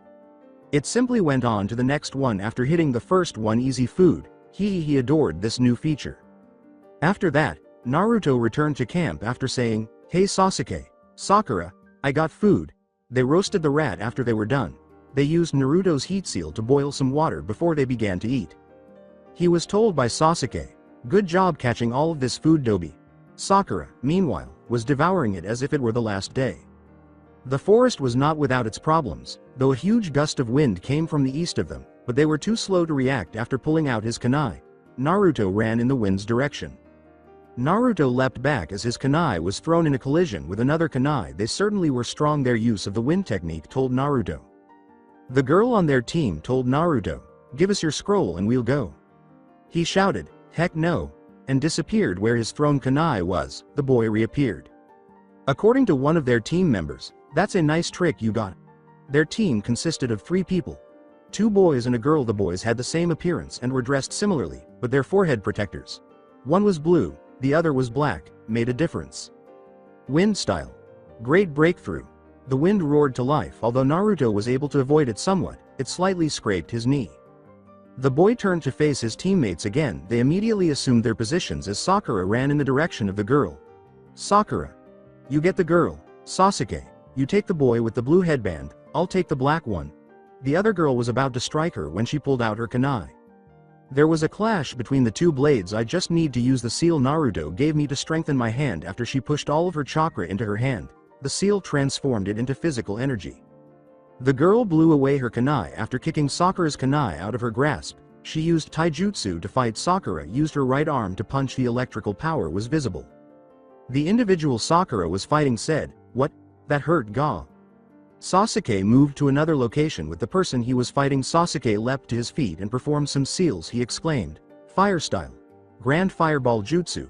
And a flame shot out of his mouth in the direction of the adversary. Water style! Tearing torrent! Water began to condense in his hands and shoot it in the direction of the fireball that was approaching him. Sasuke used the opportunity to strengthen his wind kunai and launch it behind the fireball, which would both enlarge it and serve as a covert weapon. The kunai had passed through as the water prevented the fireball from striking him. Sasuke ran in the direction of the adversary. He kicked his opponent with his kunai, then turned around and kicked him once more. Sasuke was about to deliver the final blow when something appeared in front of him naturally. Being human, he wanted to know where it was coming from and where it was heading. He then glanced in its direction. Down there was the one wearing the black forehead protector. This implied that Naruto was the source of the kunai. Damn him. He ruined Sasuke's chance to win the man. When Naruto Uzumaki reappeared, he grabbed the kunai, rotated it 360 degrees, and threw it once more. "Move Dobi!" shouted Sasuke. Fire style! Phoenix Sage Fire! Little bursts of fire began to fly in the direction of the child wearing the blue forehead protector. During that moment, Sasuke pulled out his wind shuriken, charged it with chakra, and hurled it. The fireballs were slightly missed, but the wind from it fueled them up. When Sasuke pulled out his standard kunai, the two blades collided with his lightning kunai in his left hand. The Uchiha boy pulled it out. He slashed, charging it up the air toward the enemy. Was pierced by lightning. Even though it was extremely painful for the enemy, he was determined to keep fighting for his teammates. The child likely assumed Naruto would use his kunai once more when he appeared in front of the black forehead protector boy. But boy did he misjudge. Naruto was occupied with his own battle at the time. The boy with the blonde hair pulled out his explosive tag and hurled it at him. A few hand seals caused a massive explosion. Naruto protected his chest from the explosion's impact. Now that his battle was over, he only needed to go assist Sasuke in his battle. Sakura and her opponent were nearly equal, with the exception that her opponent lacked seals that could increase the strength or electricalness of your blows. A few shurikens were aimed at the pink-haired girl. Just as she was about to launch another attack on her opponent, chakra materialized around her hand and transformed into wind, saying, "Wind style! Gale thrust!" She struck Sakura with her outstretched hand. Sakura had ripped the side of her shirt off her left arm. Since Sakura's attack is close range, it appeared that the opponent had discovered her weakness. If you try a long-range attack again, it will work. Sasuke was running away from the blue forehead protector boy he was fighting when he failed to see a tri-pronged kunai approaching. Naruto appeared and knocked him unconscious in a flash at high speed. After their reunion, Sasuke and Naruto had to go to Sakura's location in order to assist her. They immediately began running in her direction. Sakura suffered severe injuries while protecting herself from the assaults. She did, in fact, have the explosion tags. Sakura threw her explosion tags at the enemy as she powered it up a little chakra at a time, jumping to the side before running forward. For a while, it diverted the enemy's attention until Sasuke and Naruto could arrive. Fire style! Grand fireball jutsu! The girl was struck in the head by a fireball attack that came from behind her. After throwing his kunai in Sakura's direction, Naruto seized her and moved out of the fireball's path. Because of Sasuke's remaining chakra, the fireball wasn't very powerful, which is why the girl from the opposing team was still alive. The girl handed over her heaven's scroll and said, "I give up, please spare us." Naruto gave it a look. As his scroll appeared out of thin air, it performed a few hand seals, and he realized that they were the same scroll. "Well, we don't need it. You can keep that scroll. We need an earth one," he replied. To which she replied, "Thank you." After that, Naruto, Sasuke, and Sakura left because they were worn out and needed somewhere to sleep. This was not a safe place. There was nowhere. If you were unprepared, you could perish at any moment in the forest of death. So that's it for today. I hope you guys enjoyed it. Don't forget to like, share and subscribe to the channel for more awesome stories like this. Thank you. See you all in my next video.